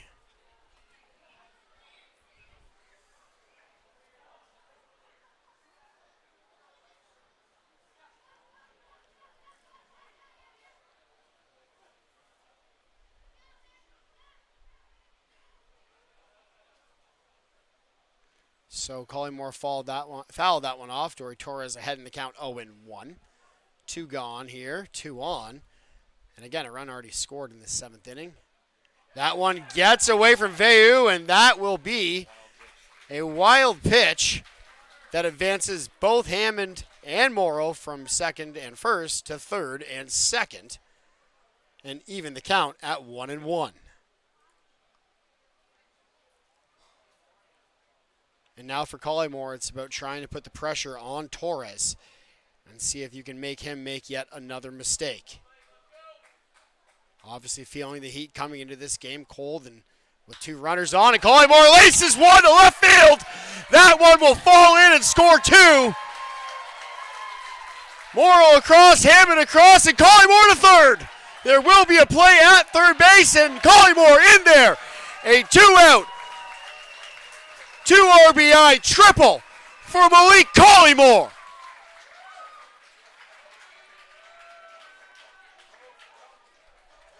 What a big-time play from a big-time player in a big-time moment. Malik Collymore with Sean Riley, Josh Garton, and J.D. Williams not in the lineup tonight. Malik Collymore pulling up his socks, so to speak, and getting it done. Extends the Royals' lead from 3-2 to 5-2, and a whole lot more breathing room now as Intercounty back to the plate. Fouls that one off, now 0-1 the count for Juicy.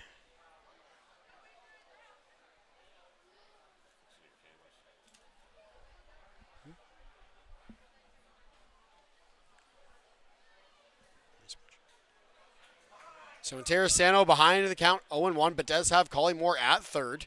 2 out, and Royals have already had 3 men across home so far in this half of the inning. The bottom of the 7th that we came into, tied 2-2, and a very different ball game. 2/3 of the way through the bottom of the 7th now. Intercounty slaps one to second, and that too hot to handle, but picked up and thrown on over.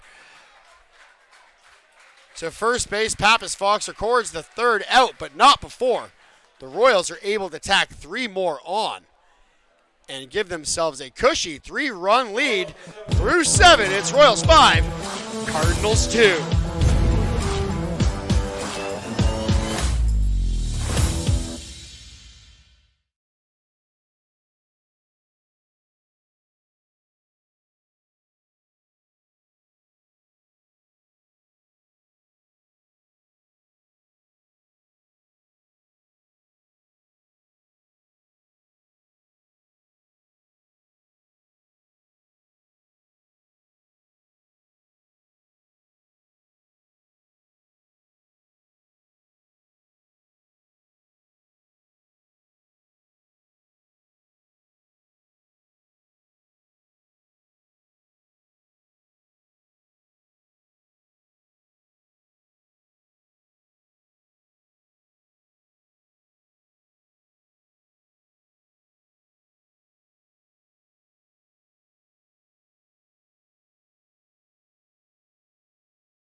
Back at Hastings Stadium for the top of the 8th inning, and the Royals just blew this game open. Number 30, Josh Niles. In the bottom of the 7th, 3 unearned runs for Guelph to take the lead and break the tie. Josh Niles back to the plate, and Emily Guerrero still on the bump for the Royals. A first pitch strike from Emily, which has really been the same old story. That one gets away from Roberts in the dirt, so that will even the count. The Barrie Baycats did defeat the London Majors today 4-1 in other IBL action. And the Toronto Maple Leafs handing the Welland Jackfish their 3rd straight loss tonight, or this afternoon rather. Toronto victorious 4-2 in that game, and Welland scratching their heads wondering what's gone awry as that one hammered foul down the left field line for strike number 2, and that could have been trouble had it stayed fair.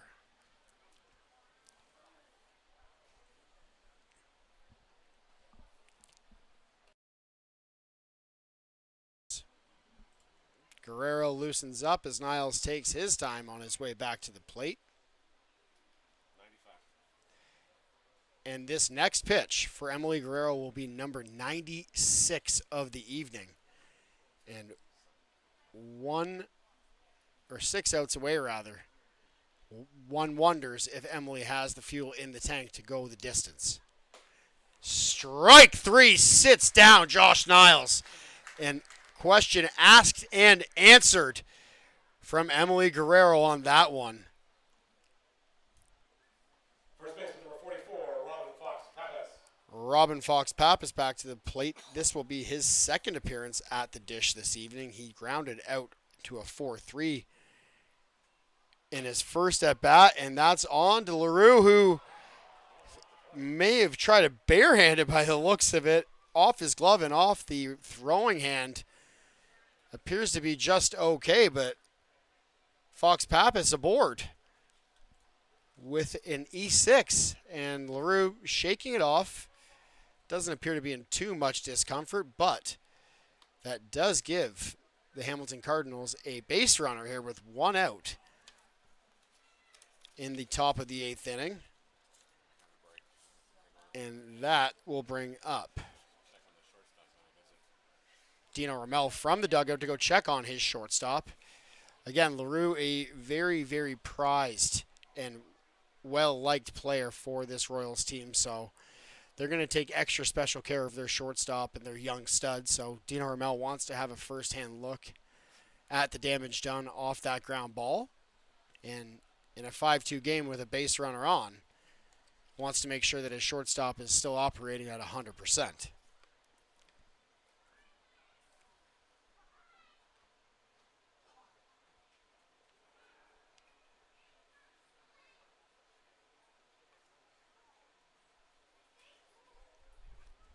Tristan Osika will be up next once we do return to action, but it looks like Brandon LaRue, his night is over. He will be taken from this ball game, and Dino Ramel will go to the dugout for some relief at short, and that could be huge for Hamilton's comeback chances here. Kyle Cush will likely shift from 3rd. So Cush will go to short. Morrow stays at 2nd. And Darius Barlas into the ballgame, covering at 3rd. So an unforeseen substitution made by the Royals, and maybe a bit of light at the end of the tunnel, as LaRue, one of the best infielders that the Royals have to offer, now out of the game. 1 out, 1 on, Osika at the plate.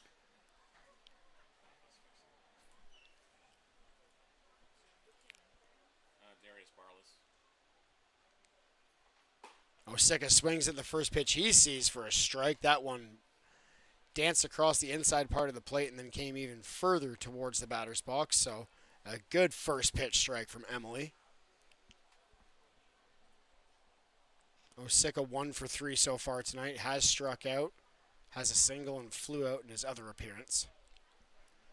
The man on. Everyone's just playing a little bit further back and looking for a double play ball here. That one inside. Roberts does a good job of staying in front of it.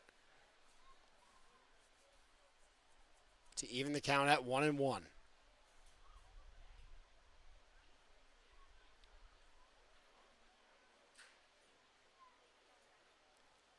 That one finds the zone for strike two. A good pitch from Emily Guerrero. Osika had no choice but to lay off it. At best would have grounded it to short where Kyle Cush is calling home for the time being. That one chopped down the first baseline. Guerrero picks it up and will make the play all by himself for out number 2. That does advance the runner to second, but now just 1 out away from getting through the top of 8 with a 3-run lead intact.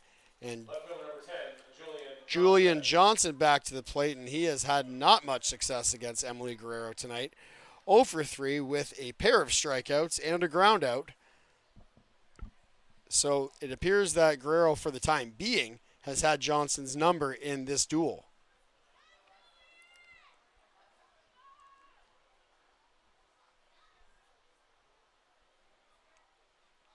That one misses well outside of the zone for a rare first pitch ball from Guerrero tonight, and maybe wondering if Johnson's just that overzealous that he would swing at just about anything in this at-bat. The 1-0. Swung on and missed to even the count at 1-1.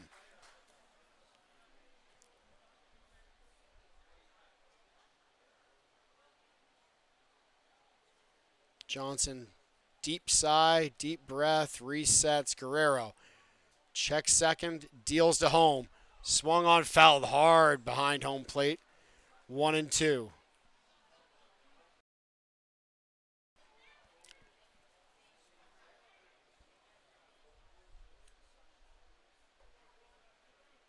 The 1-2, 2 out. Man at second. And Guelph with a 3-run lead, looking for their 4th straight win here, and are 4 outs away from doing so. That one misses to even the count at deuces.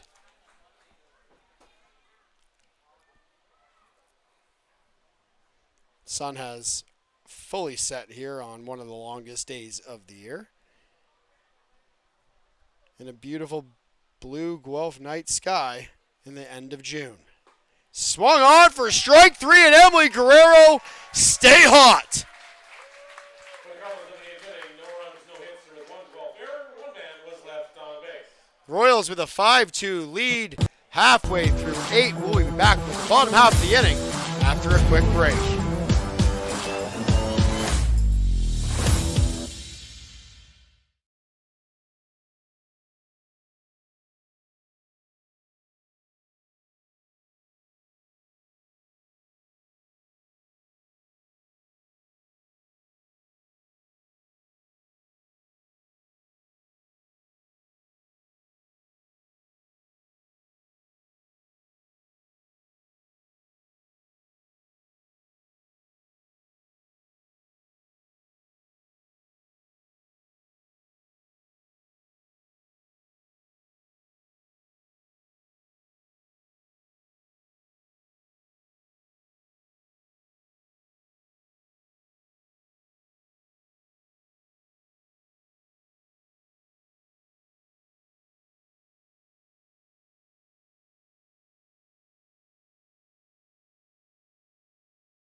Jeff McLeod will lead off the bottom of the 8th inning. Guelph with a 5-2 lead, and McLeod, the designated hitter tonight, 0-for-2 with a fielder's choice, and looking to cement the lead that Guelph was able to establish just 1 inning ago, a 3-run bottom of the 7th to break the tie. and give themselves the lead. First pitch misses. Torres still in the game for Hamilton. He was the victim of those 3 unearned runs in the last inning. McLeod laces one and pulls it just foul. That one would have been extra bases for sure, as Jeff McLeod got on his horse and gave it a tap in the butt and said, let's get going. But to no avail as that ball out of play and foul.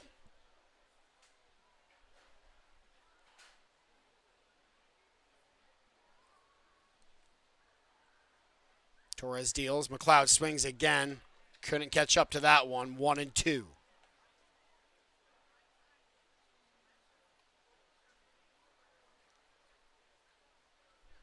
Torres sets and delivers.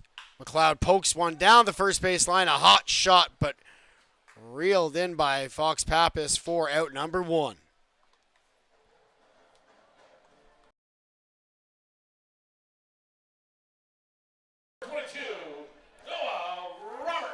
Noah Roberts back to the plate. He is 0 for 3 in this ball game. A strikeout and a couple flyouts. His first time meeting Torres tonight. So, again, Hamilton been through 3 pitchers, Torres being the 3rd. So, after Aaron Duffy did such a good job to start this ball game, the bullpen has kind of sort of come in here and blown that up for him to this point. But still, one more chance at it in the top of the 9th. Should Guelph not tack any more on here, 1/3 of the way through the bottom of the 8th. Roberts lays off for strike number 1 from Torres.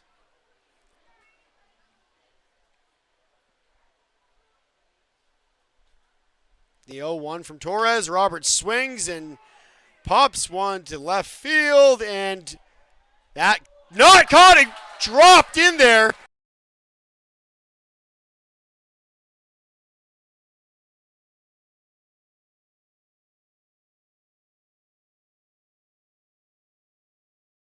That could be a backbreaker for the Cardinals.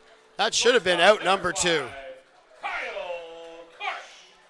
Roberts will reach by way of an error, and Kyle Cush now with a chance to drive him in 1 out. Cush 1 for 2. He's reached base twice, the second time by way of error. He did score in that at bat. Pokes that one foul for strike number 1 down the first base line, and first base coach Paul Ante getting involved, playing pitch and catch and drop, unable to come up with that one. So the 0-1. That one misses well outside to even the count.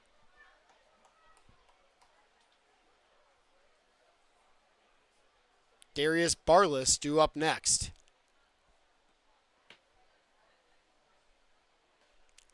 Cush takes that one for a ball. 2-1.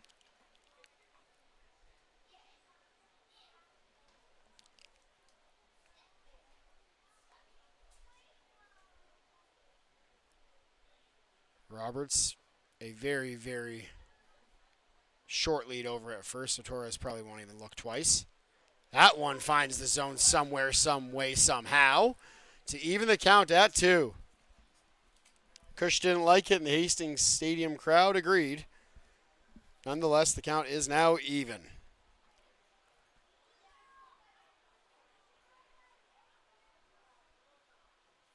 Torres, the 2-2.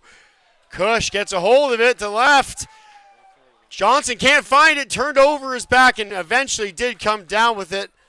Roberts hustling back to first as he thought that he had green lights all the way around the base path after Johnson appeared to lose it in the lights, but ended up making the catch and recording out number 2. Number 4, Darius Barless. And Darius Barless, his first plate appearance after coming into the game when Brando LaRue was injured. Barless playing third, Cush playing short.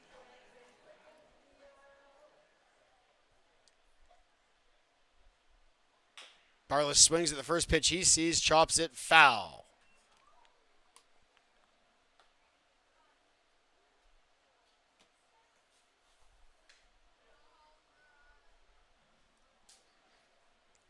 So Barless behind 0-1, a good aggressive approach in his first plate appearance of the evening, going right at Torres on the first pitch.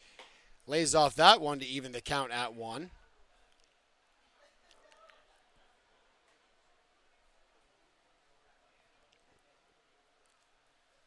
Torres sets. Roberts not going anywhere at first, and that is a called strike number 2. Barless tried to lay off, but wouldn't have made a difference. So now the count 1-2, and Torres hoping this next one is a strike. Barless gets a hold of it, and that off of Fox Pappas' glove and into the outfield. Roberts turns around second. He will land at third. Runners on the corners. A 2-out single from Darius Barless to keep the inning alive and bring Dalton Pompey back to the plate for his 5th trip to the dish this evening.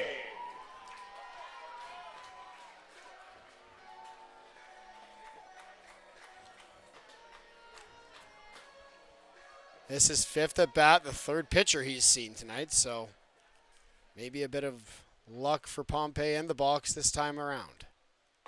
Lays off, strike number 1 this time.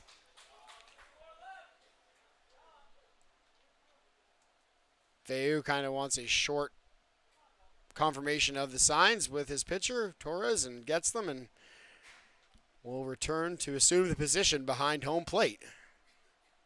Runners on the corners, 2 out, 1 strike, bottom 8. Pompey slices that one foul for strike number 2.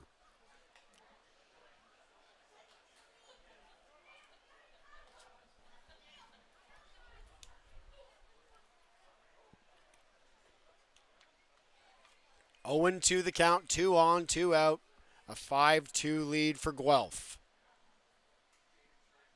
Approaching the 10 o'clock hour here. Pompey takes that ball inside, and Darius Barless will take his base with ease. On to second, count now 1-2.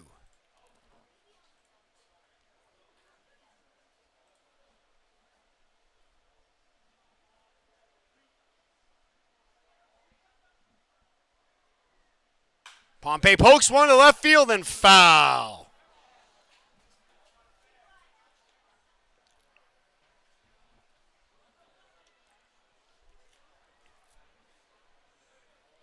Torres came in relief, and he's getting his reps in, that's for sure.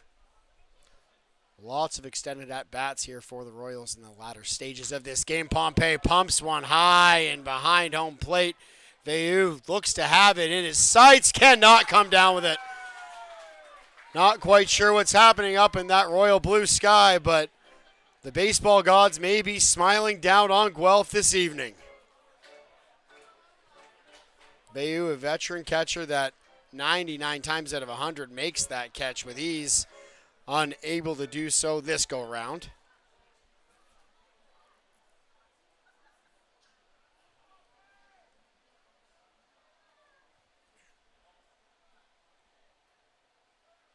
And Dalton with another shot to get on base. Pokes one to left, and that will be a base hit and score 2. Dalton Pompey, his 5th at bat, a 2 RBI double, and the Royals lead 7-2. And the Pompey chants are abundant here in downtown Guelph now.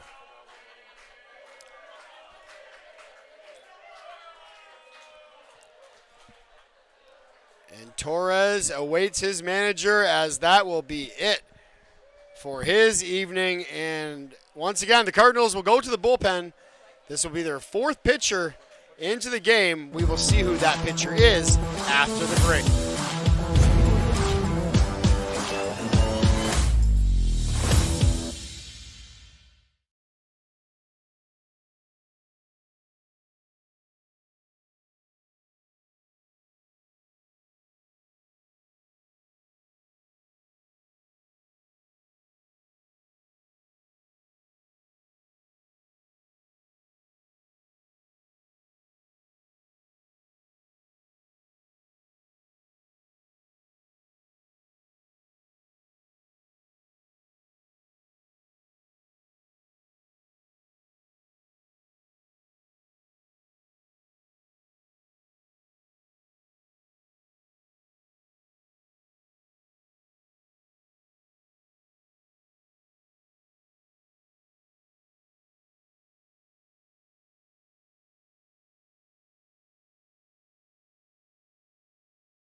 Welcome back to Hastings Stadium. 2 out Second baseman, number with 2, Dalton Pompey Connor at second. Morrow. Pompey just hit a 2 RBI, 2 out double to extend the Royals lead to 7-2. Noah Falkenberger into the game for Hamilton, and Connor Morrow back to the plate. 2 for 4 is Morrow in this game, and a couple of RBIs. That one misses from Falkenberger for ball 1.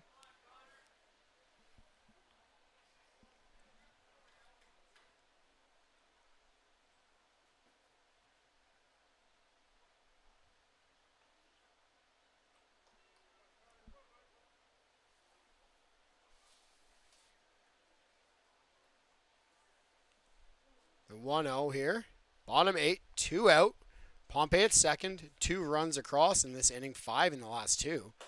3 in the 7th and 2 in the 8th. If my math is right, is 5, and that is ball number 2 of the at-bat. So Connor Morrow making Noah Falkenberger work for it here.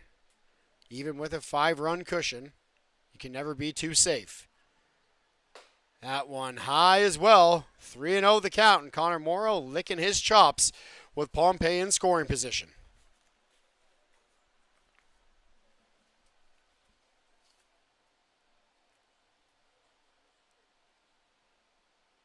The 3-0 from Falkenberger misses by a mile, and that is a 4-pitch walk to start Noah Falkenberger's night. And Connor Morrow makes his way to first base. Ethan Hammond.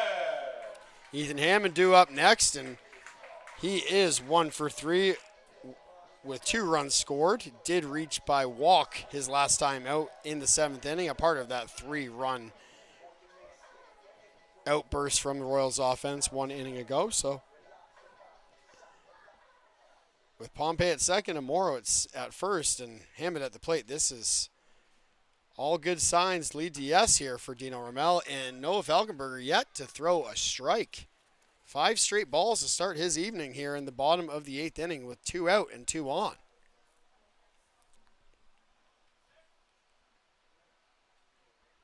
That one, ball number 6. Falkenberger steps off, picks up the rosin bag, collects his thoughts, and knows that he is capable of doing this. So it's just a matter of resetting and maybe adjusting some of the mechanics or getting out of his own head. 2-0, 2 on, 2 out.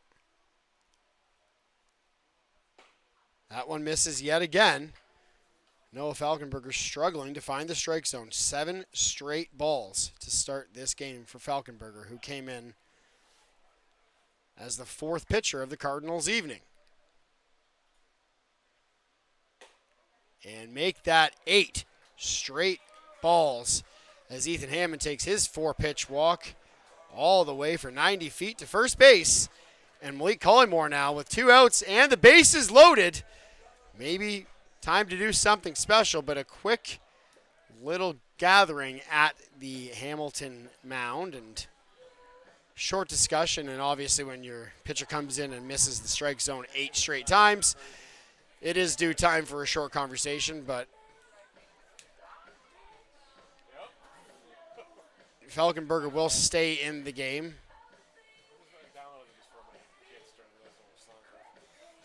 And for Collymore, all it is don't be overzealous. You have a 5-run lead, so this isn't maybe the most important at bat of your evening, but you don't want to give any free outs to Hamilton, who still have the top of the 9th to erase this 5-run deficit should it stay that way.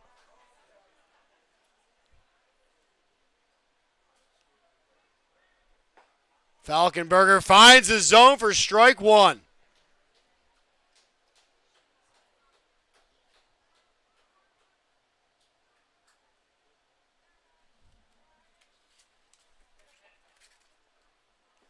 That one floats in there, 0-2 the count now. And now Noah has all of a sudden reset. Malik Collymore scratching his head saying, where was this a couple batters ago? Noah Falkenberg, 1 strike away from getting out of it. That one inside and just somehow missed Malik Collymore in the back. And count now 1-2.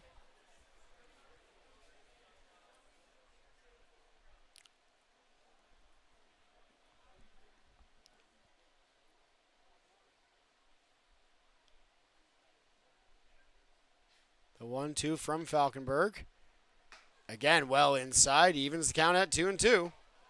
So after two first pitch strikes, or two back-to-back strikes rather, it is now the 9th and 10th ball that Falkenberg has thrown in his 12 pitches.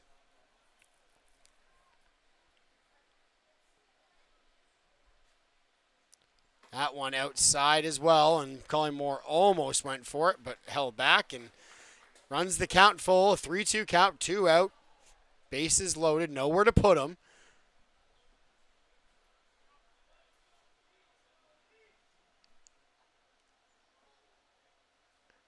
The payoff. High and walks one in. Collymore laid off, and Dalton Pompey, the easiest trot of his life to make it 8-2 Royals.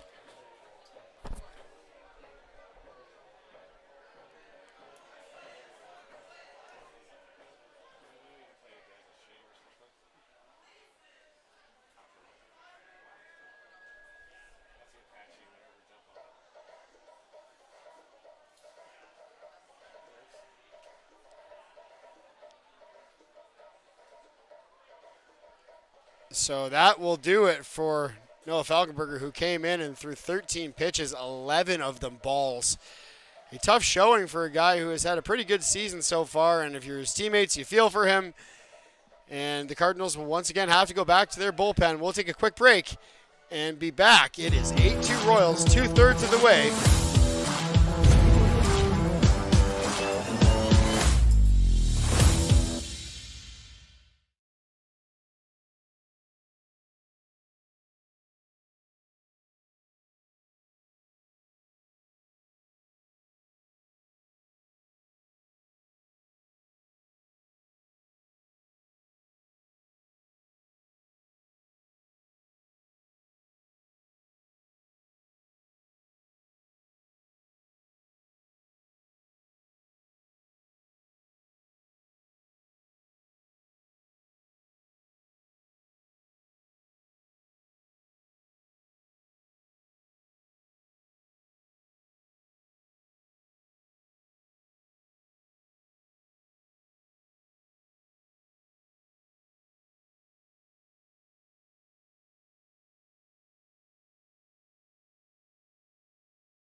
We are back in the bottom of the 8th inning as the bases are loaded for the Royals here with an 8-2 lead, and what was just nothing short of a disastrous outing for Noah Falkenberg, who came in and threw 13 pitches, 11 balls. Arthur Kimura is coming into the game for Justin Interessano here. That one misses as the Hamilton Cardinals have a new pitcher into the game. As mentioned, Falkenberg came in and was quickly hooked. John Felice in relief now. That one sliced back, and Kimura even 1-1.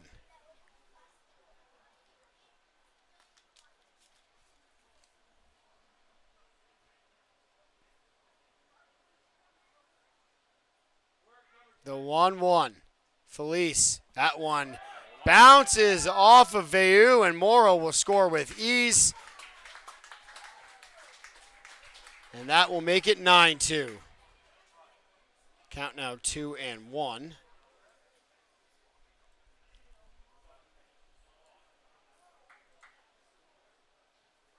And after such a good showing from the Hamilton Cardinals through about 6 innings. The wheels have just fallen off, and I mean fallen off here in the 7th and 8th innings. That one misses. The count runs 3-1, and now again, one missed pitch away from walking yet another batter, and that would put Kamara at first.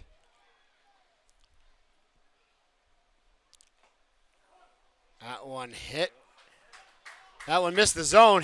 Either hit Carrara or either way was ball number 4, and that will load him up yet again for the Royals. And Jeff McLeod now with a big chance Hitter number 14, Jeff to add to his McLeod. stats with a 9-2 lead. Obviously not trying to do too much.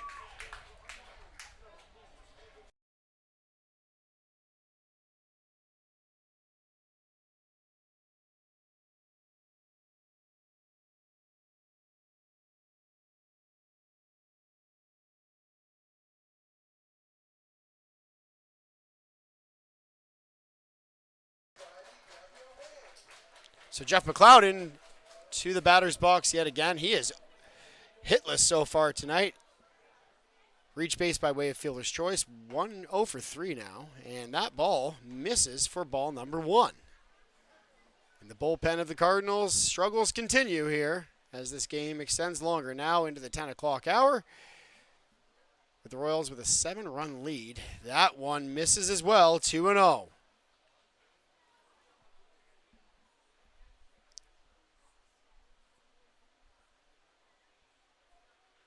Felice cannot find the zone.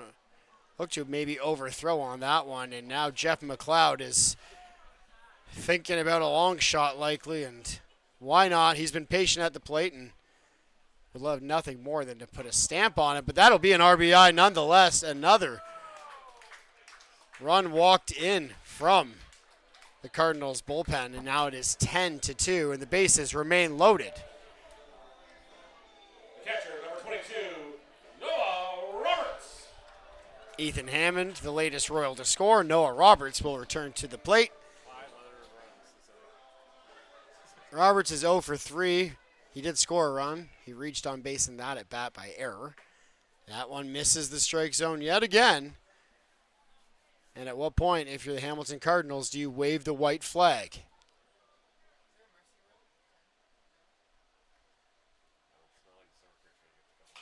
Roberts swings that one, maybe out of mercy for strike number 1.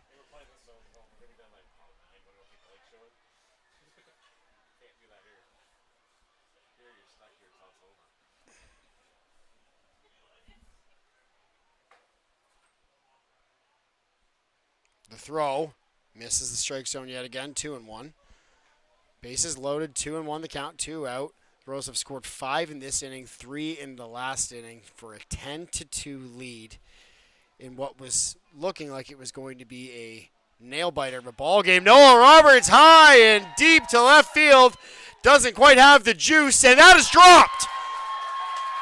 Julian Johnson drops the ball under the lights, and that yet just another headache for the Hamilton Cardinals.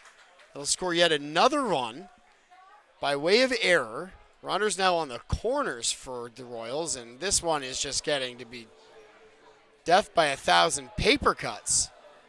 As Kyle Kush comes back to the plate.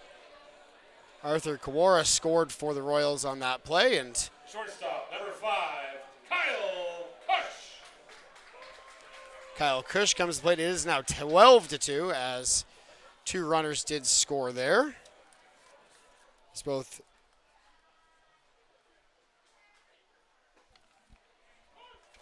Carrara and Collymore, excuse me. That is a first pitch strike. Bottom 8, runners on the corners. The Royals have 7 across now in this inning. 10 in the last 2 innings combined. 1-1 the count, and blame it on tired arms, blame it on fatigue, blame it on anything you want, but Aaron Duffy got the short end of the stick after pitching a 5-inning gem here on the road for Hamilton. And the bullpen kind of let him down. No two ways about it. Duffy allowed 2 runs in the first inning and then was nearly untouchable until he was hooked from the game after the 5th inning. And that's when the issues really started to become evident for Hamilton, who are now one more ball away from yet another walk. Kyle Cush waits and will take his base. And the bases are yet again loaded by way of walk. And Darius Barless back to the plate. His second at-bat of the evening after coming in relief of Brendo LaRue.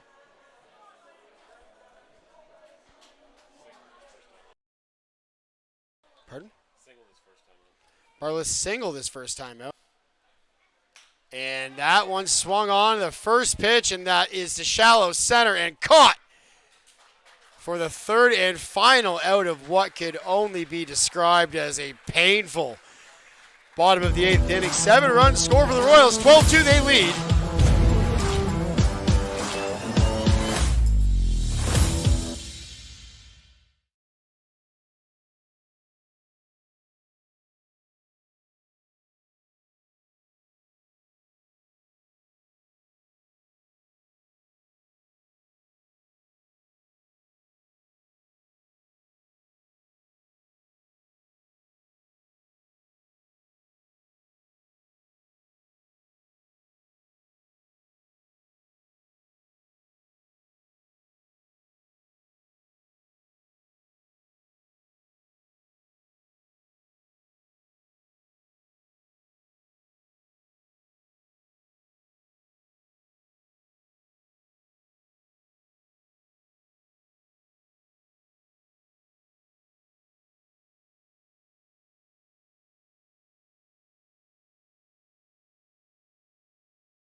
Back to Hastings Stadium. It is the top of 9. Royals 12. Cardinals 2. Jason Belanger into the game for Guelph in relief of Emily Guerrero, who pitched 8 outstanding innings. And Belanger starts his evening off with a first pitch strike. And obviously after that extended bottom of the 8th inning that spanned well over half an hour, Guerrero's night over. That one misses to even the count at 1-1. Belanger looking to get this one done almost as efficiently as possible here for the Royals. Sean Pettner at the plate. That one inside on Pettner. 2-1.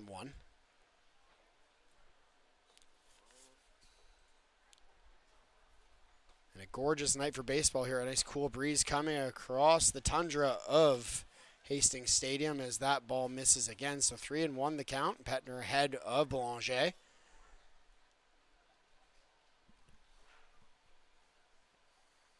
And Belanger gets Pettner to offer and miss. to run the count full 3-2. The young, undersized lefty Jason Belanger, one strike away from sitting down a fantastic hitter, and Petner misses for ball number 4. That will put Petner aboard with a leadoff walk in the top of the 9th.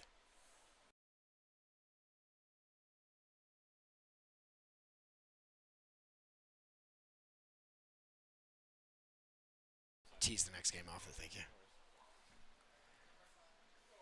So, Petner aboard and now into the game. Jeff Underwood takes a ball, and that will put him ahead in the count. Belanger behind 1-0 as Underwood comes into the game here. And Belanger takes off for second. He will not even be contested. And with a 10-run lead, that is one of those unwritten rules in baseball that maybe you shouldn't. That one did come in for a strike, so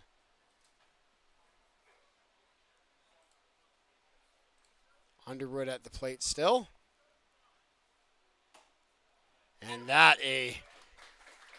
perhaps a statement from the home plate umpire for the strike call after Petner took second base with no real effect on this ball game other than maybe his statistics. That one chopped and will be foul and out of play, so we'll do it again. Petner remains at second. Underwood 1-2 in the count with Belanger.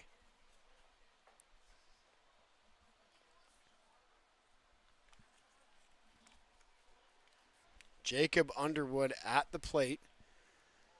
Belanger on the mound. Both of them came into this game in this inning. Underwood chops it foul yet again, and we are going to reset yet again.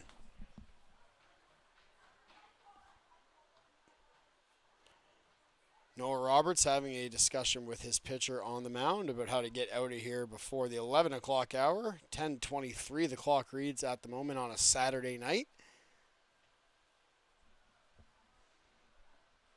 And Roberts will retreat back to behind home plate and try to get this one over with.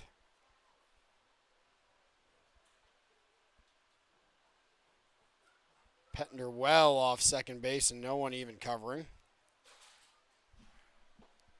That one misses and evens the count at 2-2. The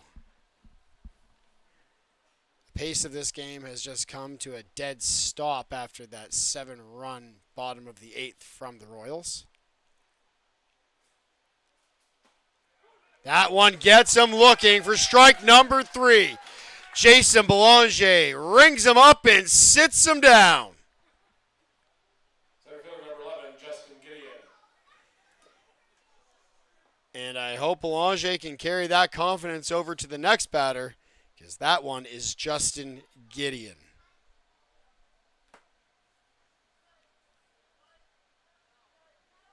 First pitch high and inside for a ball on Gideon.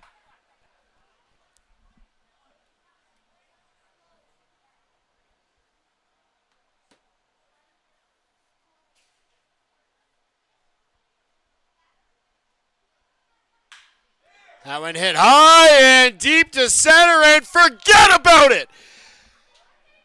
Justin Gideon, don't forget my name.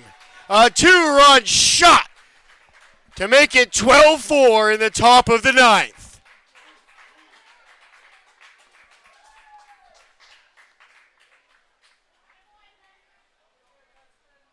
As he has done so many times in this ballpark, waits on the pitch he likes and makes no mistake, clearing the outfield wall and then some.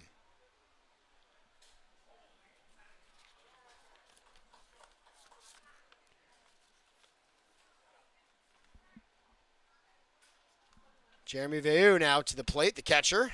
That one misses for ball number 1.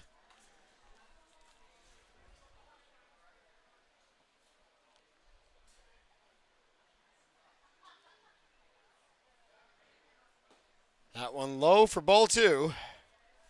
1 out and a 2-0 count here in a 8-run ball game that is inching ever closer to 3 hours long. That one sliced foul. So the count now 1-2.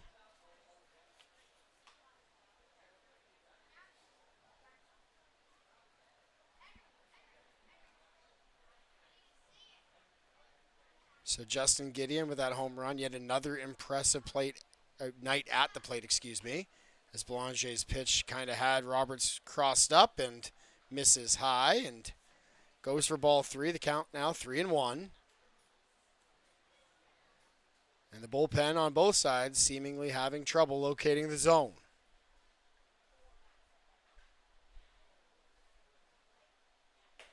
That one in there to run the count full 3-2.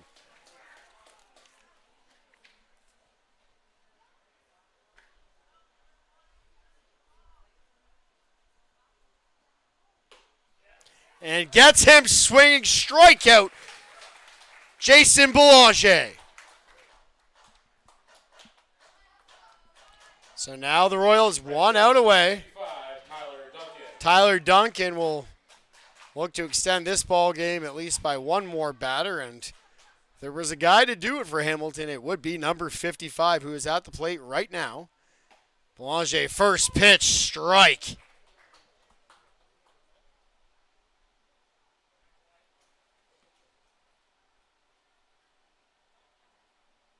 Belanger deals yet again. That one inside for a ball.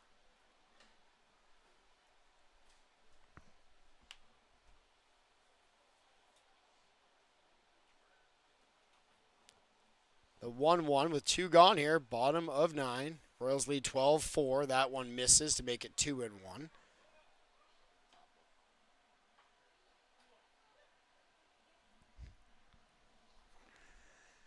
The 2-1 here, and Duncan looking to solve Belanger like Gideon did a few batters ago. That one sliced foul to even the count at 2.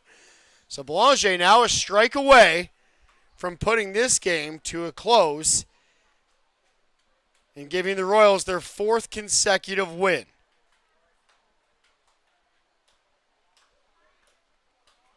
Count 2-2, 2 out. Gideon Belanger sets, delivers, struck him out! Ball game! That's how you finish it off. Jason Belanger with another strikeout on Tyler Duncan. Royals win, make it 4 in a row. They sweep the week and catapult up the IBL standings and get set for a date with the Toronto Maple Leafs on Tuesday night right here at Hastings Stadium. First pitch goes at 7:30 p.m. I'm Scott Fraser. For everyone here from the Guelph Royals, saying thank you